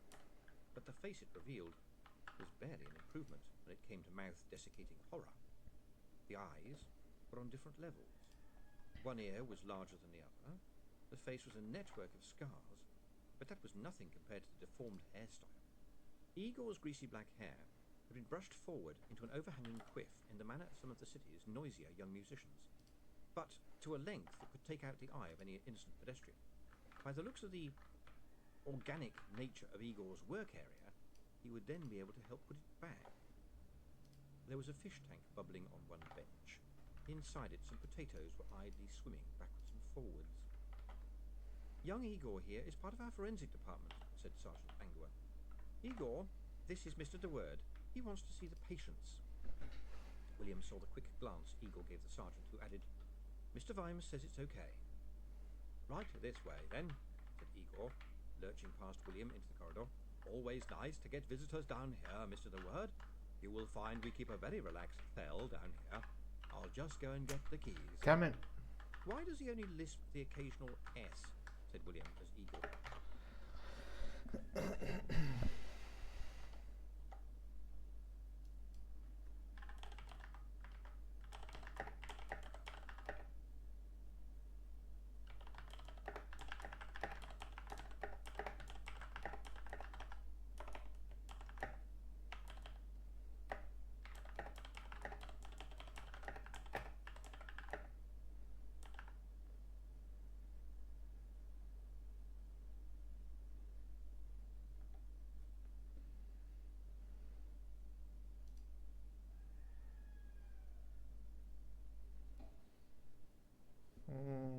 Let's see.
Okay, back in we go. Will limped towards a cupboard. He's trying to be modern. You've never met an eagle before? Not one like that, no. He's got 2 thumbs on his right hand. He's from Uberwald, said the sergeant. Eagles are very much into self-improvement. Fine surgeons, though. Just don't shake hands with one in a thunderstorm. Here we are, then, said Eagle, lurching back. Who first? Lord Veterinary, said William. He's still asleep, said Eagle. What, after all this time? Not surprising. It was a nasty blow he had. Sergeant Angua coughed loudly. I thought he fell off a horse, said William. Well, yes, and caught himself a blow when he hit the floor, I've no doubt, said Eagle, glancing at Angua. He turned the key. Lord Veterinary lay on a narrow bed. His face looked pale, but he seemed to be sleeping peacefully. He's not woken up at all, said William. No, I look in on him every 15 minutes or so. It can be like that. Sometimes the body just says, sleep. I heard he hardly ever sleeps, said William. Maybe he's taking the opportunity, said Eagle, gently closing the door. He unlocked the next cell. Drumknot was sitting up in bed, his head bandaged. He was drinking some soup. He looked startled when he saw them and nearly spilled it. And how are we? Said Eagle, as cheerfully as a face full of stitches can allow. I'm feeling much better. The young man looked from one face to another, uncertain. Mr. de Word here would like to talk to you, said Sergeant Angua. I'll go and help Igor sort out his eyeballs, or something. William was left in an awkward silence. Drumknot was one of those people with no discernible character. You're Lord de Word's son, aren't you? Said Drumknot. You write that news sheet? Yes, said William. It seemed he'd always be his father's son. They say Lord Veterinary stabbed you. So they say, said the clerk. You were there, though. I knocked on the door to take him his copy of the paper as he'd requested. His lordship opened it. I walked into the room, and the next thing I know, I was waking up here with Mr. Eagle looking at me. That must have come as a shock, said William, with a momentary flash of pride that the Times had figured in this in some small way. They say I'd have lost the use of my arm if Igor hadn't been so good with a needle, said Drumknot earnestly. But your head's bandaged too, said William. I think I must have fallen over when whatever it was happened, said Drumknot. My gods, thought William. He's embarrassed. I have every confidence that there has been a mistake, Drumknot went on. Has his lordship been preoccupied lately? His lordship is always preoccupied. It's his job, said the clerk. Do you know that 3 people heard him say that he'd killed you? I cannot explain that. They must have been mistaken. The words were clipped sharp. Any moment now, William told himself. Why do you think, he began and was proved right. I think I don't have to talk to you, said Drumknot. Do I? No, but... Sergeant! Drumknot shouted. There were swift footsteps and the cell door opened. Yes, said Sergeant Angua. I have finished talking to this gentleman, said Drumknot, and I'm tired. William sighed and put his notebook away. Thank you, he said. You've been very helpful. As he walked along the corridor, he said, he doesn't want to believe his lordship might have attacked him. Really, said the sergeant. Looks like quite a bang he had on his head, William went on. Does it? Look, even I can see this smells funny. Can you? I see, said William. You went to the Mr. Vimes School of Communication, yes? Did I? Sergeant Angua. Loyalty is a wonderful thing, is it? The way out is this way. After she had carefully ushered William into the street, Sergeant Angua went back upstairs into Vimes' office and quietly shut the door behind her. So, he only spotted the gargoyles, said Vimes, who was watching William walk down the street. Apparently, but I wouldn't underestimate him, sir. He notices things. He was dead right about the peppermint bomb, and how many officers would have noticed how deeply that arrow went into the floor? That's unfortunately true. And he spotted Igor's second thumb, and hardly anyone else has noticed the swimming potatoes. Igor hasn't got rid of them yet. No, sir. He believes that instant fish and chips are only a generation away. Vimes sighed. All right, Sergeant. Forget the potatoes. What are the odds? Sir? I know what goes on in the duty room. They wouldn't be watchmen if someone wasn't running a book. On Mr. de Word? Yes. Well, 6 will get you 10 that'll be dead by next Monday, sir. You might just spread the word that I don't like that sort of thing, will you? Ow. Yes, sir. Find out who's running the book, and when you found out it's Nobby, take it off him. Right, sir. And Mr. DeWord? Vimes stared at the ceiling. Oh, summon officers are watching works every time. Except Who? the times that it doesn't and then I die. Nobby's usually good at judging odds. Think that'll be enough? No, me neither. But we're stretched. He's going to have to learn the hard way. And the trouble with the hard way is, you only get one lesson. Mr. Tulip emerged from the alleyway where he had just negotiated the purchase of a very small packet of what would shortly prove to be rat poison cut with powdered washing crystals. He found Mr. Pin reading a large sheet of paper. "What's that?" he said. "Trouble, I expect." Mr. Pin, folding it up and putting it in his pocket. "Yes, indeed." "This city is getting on my nerves," said Mr. Tulip as they continued down the street. "I got a headache and my leg hurts." "So? It bit me too. You made a mistake with that dog." "Are you saying I shouldn't have shot at it?" "No, I'm saying you shouldn't have missed. It got away." "It's only a dog," Mr. Tulip grumbled. "What's such a problem about a dog? Not like it's a reliable witness. They never told us about no dog." His ankle was beginning to get that hot, dark sensation that suggested that someone hadn't been brushing their teeth lately. "You just try carrying a guy with a dog snapping at your legs. And how come the zombie never told us the guy was so fast? If he hadn't been staring at the geek, he'd have got me." Mr. Pin shrugged, but he'd made a note of that. Mr. Slant had failed to tell the new firm quite a lot of things, and one of them was that veterinary moved like a snake. This was going to cost the lawyer a lot of money. Mr. Pin had nearly got cut. But he was proud of stabbing the clerk and shoving Charlie out on the landing to babble to the stupid servants. That hadn't been in the script. That was the kind of service you got from the new firm. He snapped his fingers as he walked. Yeah, they could react. They could extemporize. They could get creative. "Excuse me, gentlemen." A figure had stepped out of the alleyway ahead of them, a knife in each hand. "Thieves' Guild," it said. "Excuse me, this is an official robbery." To the surprise of the thief, Mr. Pin and Mr. Tulip seemed neither shocked nor frightened, despite the size of the knives. Instead, they looked like a pair of lepidopterists who'd stumbled across an entirely new kind of butterfly and found it trying to wave a tiny little net.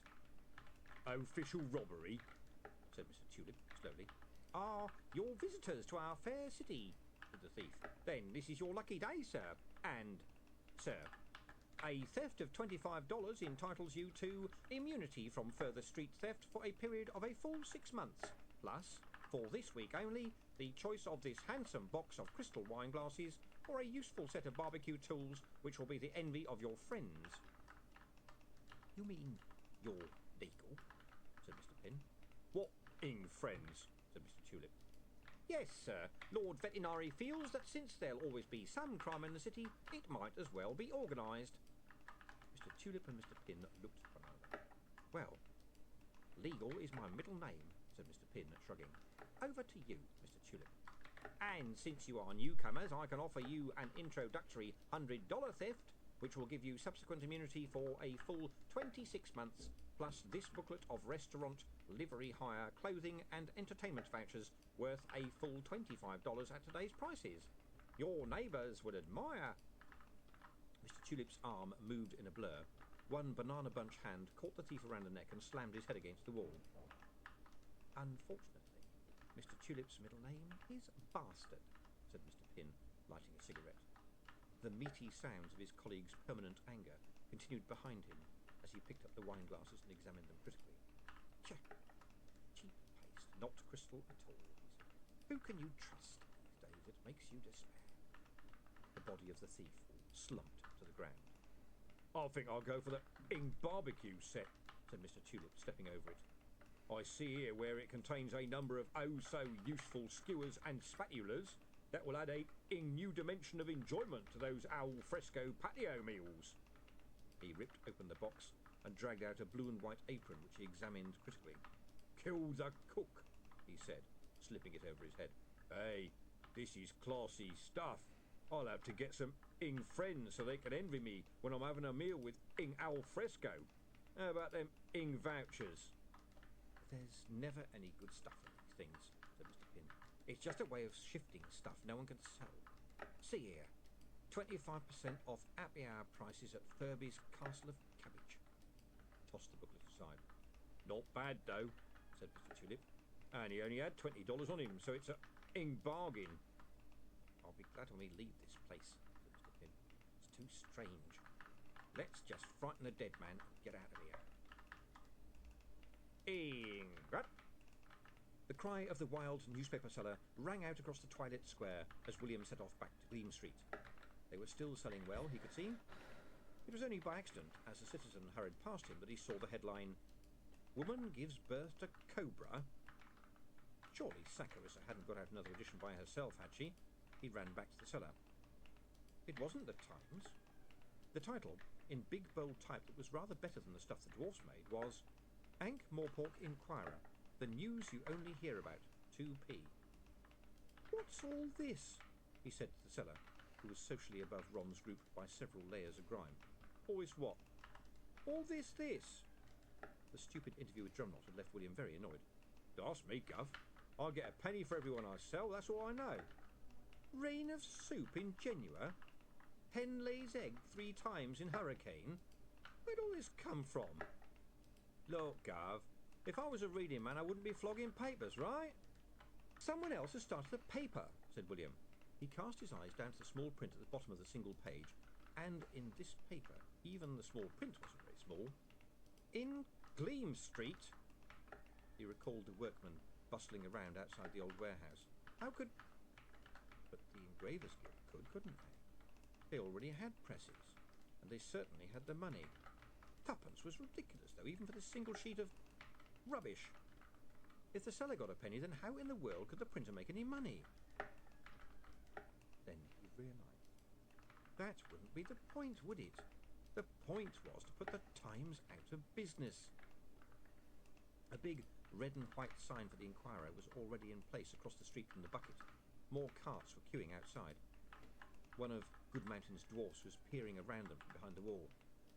"There's 3 presses in there already," he said. "You saw what they've done. They got it out in half an hour." "Yes, but it's only one sheet, and it's made up stuff." "Is it?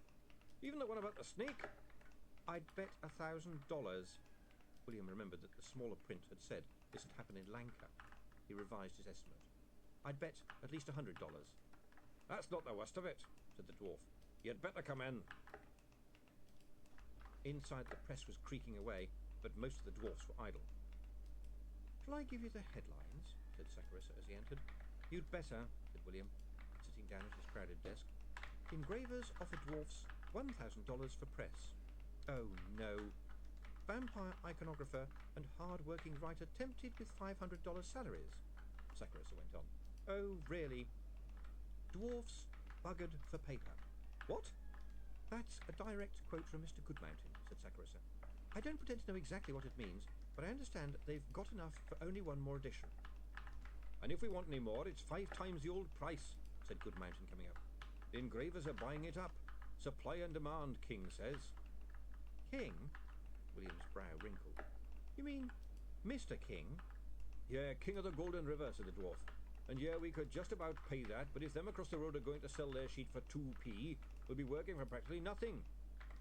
"Otto told the man from the guild that he'd break his pledge if he saw him here again," said Saccharissa. "He was very angry because the man was angling to find out how he was taking printable iconographs." "What about you?"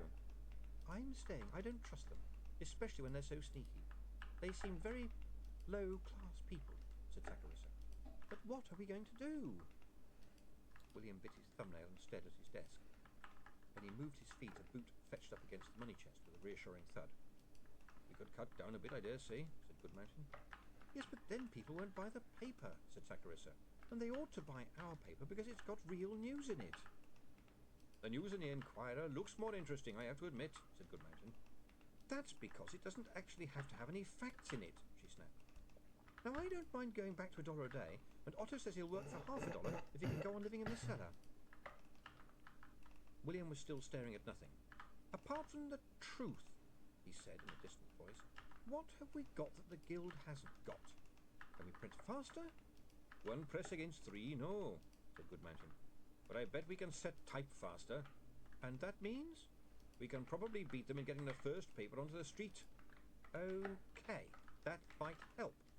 Zacharissa, do you know anyone who wants a job? No? Haven't you been looking at the letters? Not as such. Lots of people want a job. This is more pork. All right. Find the 3 letters with the fewest spelling mistakes and send Rocky round to hire the writers. One of them was Mr. Bendy, Zacharissa warned. He wants more work. Not many interesting people are dying. Do you know he attends meetings for fun and very carefully writes down everything that's said? Does he do it accurately? I'm sure he does. He's exactly that sort of person. But I don't think we've got the space. Tomorrow morning, we'll go to 4 pages. Don't look like that. I've got more stuff about veterinary, and we've got, 12 hours to get some paper. I told you, King won't sell us any more paper at a decent price, said Goodmountain. There's a story right there, then, said William. I mean, yes, I know. I've got some stuff to write, and then you and I will go to see him. Oh, and send someone to the semaphore tower, will you? I want to send a clacks to the King of Lanka. I think I met him once. Clacks cost money, lots of money. Do it anyway. We'll find the money somehow. William leaned over towards the cellar ladder. Otto! The vampire emerged to waist height. He was holding a half-dismantled iconograph in his hand. What can I do for you? Can you think of anything extra we can do to sell more papers? What do you want now? Pictures that jump out of the page? Pictures that talk? Pictures where the eyes follow around the room? There's no need to take offence, said William. It wasn't as if I asked for colour or anything. Colour? Said the vampire. Is that all? Colour is easy peasy. How soon do you want it? Can't be done, said Goodmountain firmly. Or so you say. Is there somewhere here that makes coloured glass? Yeah, I know the dwarf who runs the stained glass works in Feeder Road, said Goodmountain. They do hundreds of shades, but I wish to see samples right now. And of inks, too. You can get coloured inks also. That's easy, said the dwarf. But you'd need hundreds of different ones, wouldn't you? No, this is not so. I will make you a list of what I require. I cannot promise a burly and strong in the arm job first cat out of the bag, of course. I mean, you should not ask me for the subtle play of light on autumn leaves or anything like that, but something with strong shades should be fine. This will be okay? It'll be amazing. Thank you. William stood up. And now, he said, let's go and see the King of the Golden River. I've always been puzzled why people call him that, said Zacharissa. I mean, there's no river of gold around here, is there? Gentlemen. Mr. Slant was waiting in the hall of the empty house. He stood up when the new firm entered and clutched his briefcase. He looked as if he was in an unusually bad temper. Where have you been? Getting a bite, Mr. Slant. You didn't turn up this morning and Mr. Tulip gets hungry. I told you to maintain a very low profile. Mr. Tulip isn't good at low profile. Anyway, it all went off well, you must have heard. Oh, and we nearly got killed because you didn't tell us a whole lot of stuff. And that's going to cost you, but hey, who cares about us? What's the problem? Mr. Slant glared at them. My time is valuable, Mr. Pin, so I will not spin this out. What did you do with a dog? No one said anything to us about that dog, said Mr. Tulip, and Mr. Pin knew he'd got the tone wrong. Ah, so you encountered the dog, said Mr. Slant. Where is it? Gone.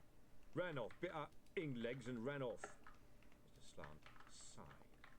It was like the wind from an ancient tomb. I did tell you that the watch has a werewolf on the staff, he said. Well, so what? Said Mr. Pin. A werewolf would have no difficulty in talking to a dog. What? You're telling us people will listen to a dog? Said Mr. Pin. Unfortunately, yes, said Mr. Slant. A dog has got personality. Personality counts for a lot. And the legal precedents are clear. In the history of this city, gentlemen, we have put on trial at various times 7 pigs, a tribe of rats, 4 horses, 1 flea, and a swarm of bees. Last year, a parrot was allowed as a prosecution witness in a serious murder case, and I had to arrange a witness protection scheme for it. I believe it is now pretending to be a very large budgerigar a long way away. Mr. Slant shook his head. Animals, alas, have their place in a court of law. There are all kinds of objections that could be made, but the point is, Mr. Pym, that Commander Vines will build a case on it. He will start questioning people. He already knows things are not right, but he has to work within the bounds of proof and evidence, and he has neither. If he finds the dog, I think things will unravel. Slip him a few $1,000, said Mr. Pym. That always works with watchmen. I believe that the last person who tried to bribe Vimes still doesn't have full use of one of his fingers, said Mr. Slant. We did everything you told us, shouted Mr. Tulip, pointing a sausage-thick finger. Mr. Slant looked him up and down as if seeing him for the first time. Kill the cook, he said. How amusing. However, I understood that we were employing professionals. Mr. Pym had seen this one coming, and once again caught Mr. Tulip's fist in midair, being momentarily lifted off his feet. The envelopes, Mr. Tulip, he sang. This man knows things. Hard to know anything when you're dead, snarled Mr. Tulip. Actually, the mind becomes crystal clear, said Mr. Slant. He stood up, and Mr. Pym noticed how a zombie rises, using pairs of muscles in turn, not so much standing as unfolding upwards.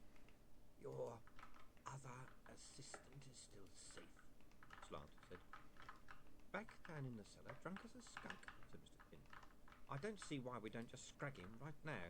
He nearly turned and ran when he saw veterinary. If the man hadn't been so surprised, we'd have been in big trouble. Who'd notice one more corpse in a city like this? Now watch, Mr. Pym. How many times must I tell you this? They are uncannily good at noticing things. Mr. Tulip here won't leave 'em much to notice. Mr. Pym stopped. The watch frighten you that much, do they? This is Ankh-Morpork, snapped the lawyer. We are a very cosmopolitan city. Being dead in Ankh-Morpork is sometimes only an inconvenience. Do you understand? We have wizards, we have mediums of all sizes, and bodies do have a habit of turning up. We want nothing that is going to give the watch a clue. Do you understand? They'd listen to a dead man, said Mr. Tulip. I don't see why not. You are, said the zombie. He relaxed a little. Anyway, it is always possible that there may be further use for your colleague. Some further little outing to convince the unconvinced. He is too valuable an asset to retire just yet. Yeah, okay. We'll keep him in a bottle, but we want extra for the dog, said Mr. Pym. It's only a dog, Mr. Pym, said Slant, raising his eyebrows. Even Mr. Tulip could outthink a dog, I expect. Got to find the dog first, said Mr. Pym, stepping smartly in front of his colleague. Lots of dogs in this town. The zombie sighed again. I can add another $5,000 in jewels to your fee, he said. He held up a hand. And please, don't insult both of us by saying 10 automatically. The task is not hard. Lost dogs in this town either end up running with one of the feral packs or begin a new life as a pair of gloves. I want to know who's giving me these orders, said Mr. Pym.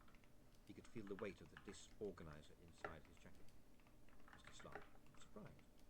Me, Mr. Pym. Your clients, I meant. Oh, really? This is going to get political, Mr. Pym persisted. You can't fight politics. I'm going to need to know how far away we've got to run when people find out what happened, and who's going to protect us if we're caught. In this city, gentlemen, said Mr. Slant, the facts are never what they seem. Take care of the dog, and others will look after you. There are plans afoot. Who can say what really happened? People are easily confused, and here I speak as one who has spent centuries in courtrooms. Apparently, they say, a lie can run round the world before the truth has got its boots on. What an obnoxious little phrase, don't you think? So, do not panic, and all will be well.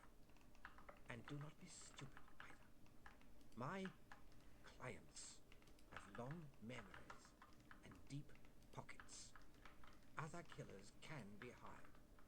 Do you understand me? He snapped the catches on his case. Good day to you. The door swung to behind him. There was a rattling behind Mr. Pym. Mr. Tulip pulled out his set of stylish executive barbecue tools. What are you doing? That ing zombie is going to end up on the end of a couple of ing handy and versatile kebab skewers, said Mr. Tulip. And then I'm going to put an edge on this ing spatula, and then I'm going to get medieval on his arse. There were more pressing problems, but this one intrigued Mr. Pym. How exactly? He said. I thought maybe a maypole, said Mr. Tulip reflectively, and then a display of country dancing, land tillage under the three-field system, several plagues, and, if my ing hand ain't too tired, the invention of the ing horse collar. Sounds good, said Mr. Pym.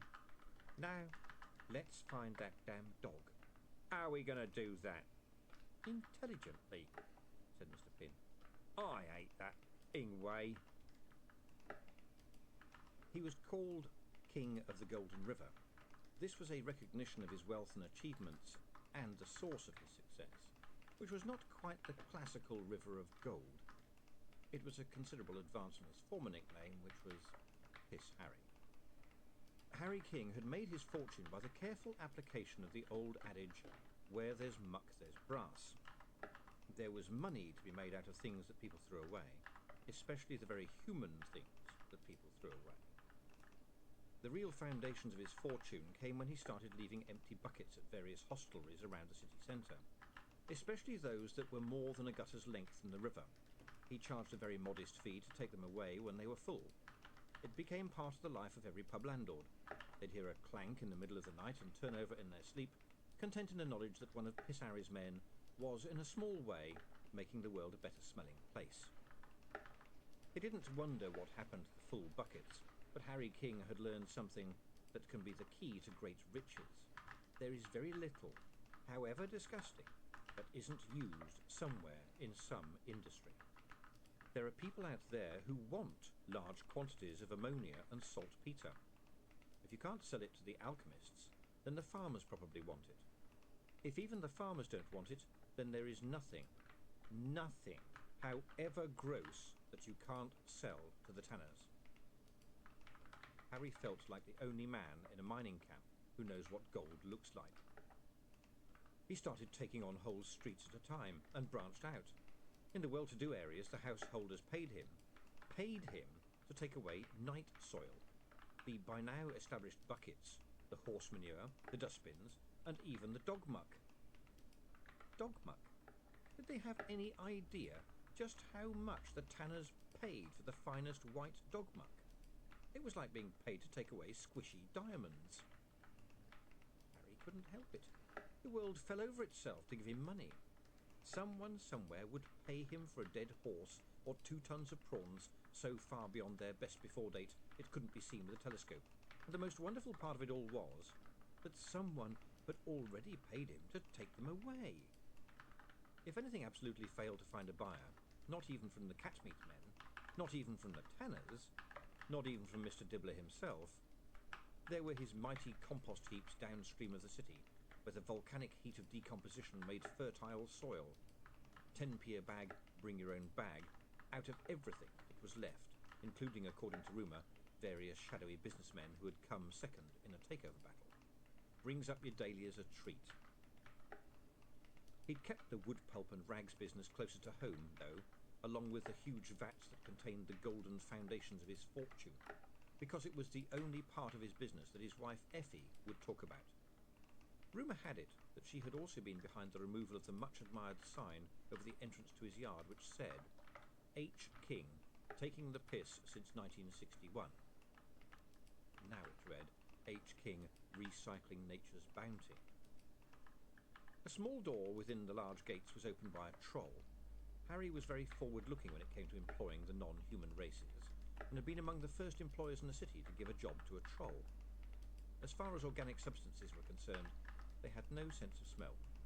Yes. I'd like to speak to Mr. King, please. What about? I want to buy a considerable amount of paper from him. Tell him it's Mr. De Word. Right. The door slammed shut. They waited. After a few minutes, the door opened again. The king will see you now. The troll announced. And so William and Goodmountain were led into the yard of a man who, rumour said, was stockpiling used paper hankies against the day someone found a way of extracting silver from bogies. On either side of the door, huge black Rottweilers flung themselves against the bars of their day cages. Everyone knew Harry let them have the run of the yard at night. He made sure that everyone knew, and any nocturnal miscreant would have to be really good with dogs unless they wanted to end up as a few pounds of Tanner's Grade 1 white. The King of the Golden River had his office in a two-storey shed overlooking the yard, from where he could survey the steaming mounds and cisterns of his empire. Even half hidden by his big desk, Harry King was an enormous man, pink, shiny-faced, with a few strands of hair teased across his head. It was hard to imagine him not in shirt sleeves and braces, even when he wasn't, or not smoking a huge cigar, which he'd never been seen without. Perhaps it was some kind of defence against the odours which were, in a way, his stock in trade. Evening, lads, he said amiably. What can I do for you, as if I didn't know? Do you remember me, Mr. King? Said William. Harry nodded. You're Lord De Word's son, right? You put a piece in that letter of yourn last year when our Daphne got wed, right? My Effie were that impressed, all those knobs reading about our Daphne. It's a rather bigger letter now, Mr. King. Yes, I did hear about that, said the fat man. Some of 'em's already turning up in our collections. Useful stuff. I'm getting the lads to store it separate. His cigar shifted from one side of his mouth to the other. Harry could not read or write, a fact which had never stopped him besting those who could. He employed hundreds of workers to sort through the garbage. It was cheap enough to employ a few more who could sort through words. Mr. King, William began. I ain't daft, lads, said Harry.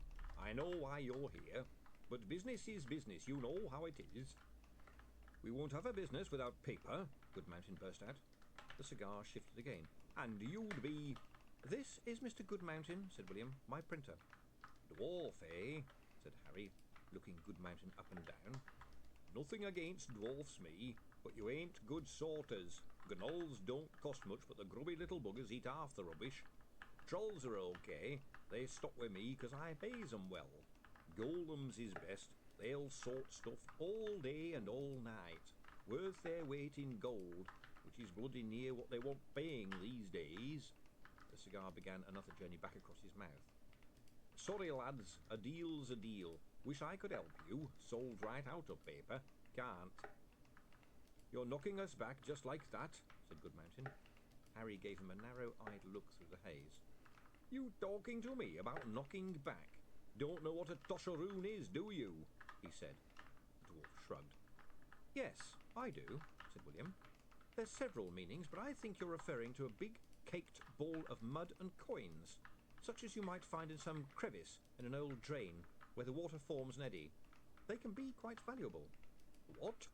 You've got hands on you like a girl, said Harry, so surprised that the cigar momentarily drooped. How come you know that? I like words, Mr. King. I started out as a muckraker when I was 3, said Harry, pushing his chair back. Found me first tosharoon on day 1. Of course, one of the big lads nicked it off me right there, and you tell me about being knocked back, but I had a nose for the job even then. Then I... They sat and listened, William more patiently than Goodmountain. It was fascinating anyway, if you had the right kind of mind. Although he knew a lot of the story, Harry King told it at every opportunity. Young Harry King had been a mudlark with vision, combing the banks of the river and even the surface of the turbid Ank itself for lost coins, bits of metal, useful lumps of coal, anything that had some value somewhere. By the time he was 8, he was employing other kids. Whole stretches of the river belonged to him. Other gangs kept away or were taken over. Harry wasn't a bad fighter, and he could afford to employ those who were better. And so it had gone on. The ascent of the king through horse manure sold by the bucket, guaranteed well stamped down, to rags and bones and scrap metal and household dust and the famous buckets, where the future really was golden. It was a kind of history of civilization, but seen from the bottom looking up. "You're not a member of a guild, Mr. King," said William during a pause for breath. The cigar travelled from one side to the other and back quite fast, a sure sign that William had hit a nerve. "Damn guilds," said its owner. "They said I should join the beggars. Me! I never begged for nothing, not in my whole life. The nerve, but I've seen 'em all off. I won't deal with no guild. I pay my lads well and they stand by me." "It's the guilds that are trying to break us, Mr. King. You know that. I know you get to hear about everything. If you can't sell us paper, we've lost." "What'd I be if I broke a deal?" said Harry King. "This is my tosharoon, Mr. King," said William, "and the kids who want to take it off me are big." Harry was silent for a while, and then lumbered to his feet and crossed to the big window. "Come and look here, lads," he said. At one end of the yard was a big treadmill, operated by a couple of golems. It powered a creaking endless belt which crossed most of the yard. At the other end, several trolls with broad shovels fed the belt from a heap of trash that was itself constantly refilled by the occasional cart. Lining the belt itself were golems and trolls and even the occasional human. In the flickering torchlight, they watched the moving debris carefully. Occasionally, a hand would dart out and pitch something into a bin behind the worker. "Fish heads, bones, rags, paper. I got 27 different bins so far, including one for gold and silver, 'cause you'd be amazed what gets thrown away by mistake. Tinkle, tinkle, little spoon, wedding ring will follow soon. That's what I used to sing to my little girls. Stuff like your paper of news goes in bin 6, low-grade paper waste. I sells most of that to Bob Oatley up in 5 and 7 yard." "What does he do with it?" said William, noting the low grade. "Pulps it for lavatory paper," said Harry. "The wife swears by it. Personally, I cut out the middleman." He sighed, apparently oblivious of the sudden sag in William's self-esteem. "You know, sometimes I stand here of an evening when the line is rumbling and the sunset is shining on the settling tanks, and I don't mind admitting it, a tear comes to my eye." "To tell you the truth, it comes to mine too, sir," said William. "Now then, lad, when that kid nicked my first tosharoon, I didn't go round complaining, did I? I knew I'd got an eye for it, see? I carried on, and I found plenty more.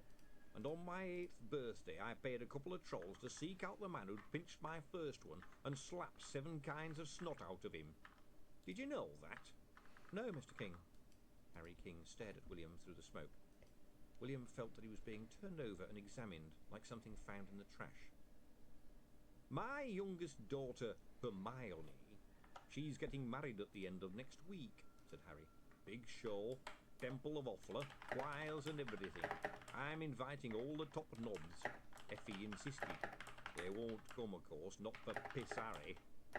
"The Times would have been there, though," said William, "with coloured pictures. Except we go out of business tomorrow." "Coloured, eh? You get someone to paint 'em in, do you?" "No, we've got a special way," said William, hoping against hope that Otto was serious. He wasn't just out on a limb here, he was dangerously out of the tree. "That'd be something to see," said Harry. He took out his cigar, stared reflectively at the end, and put it back in his mouth. Through the smoke, he watched William carefully.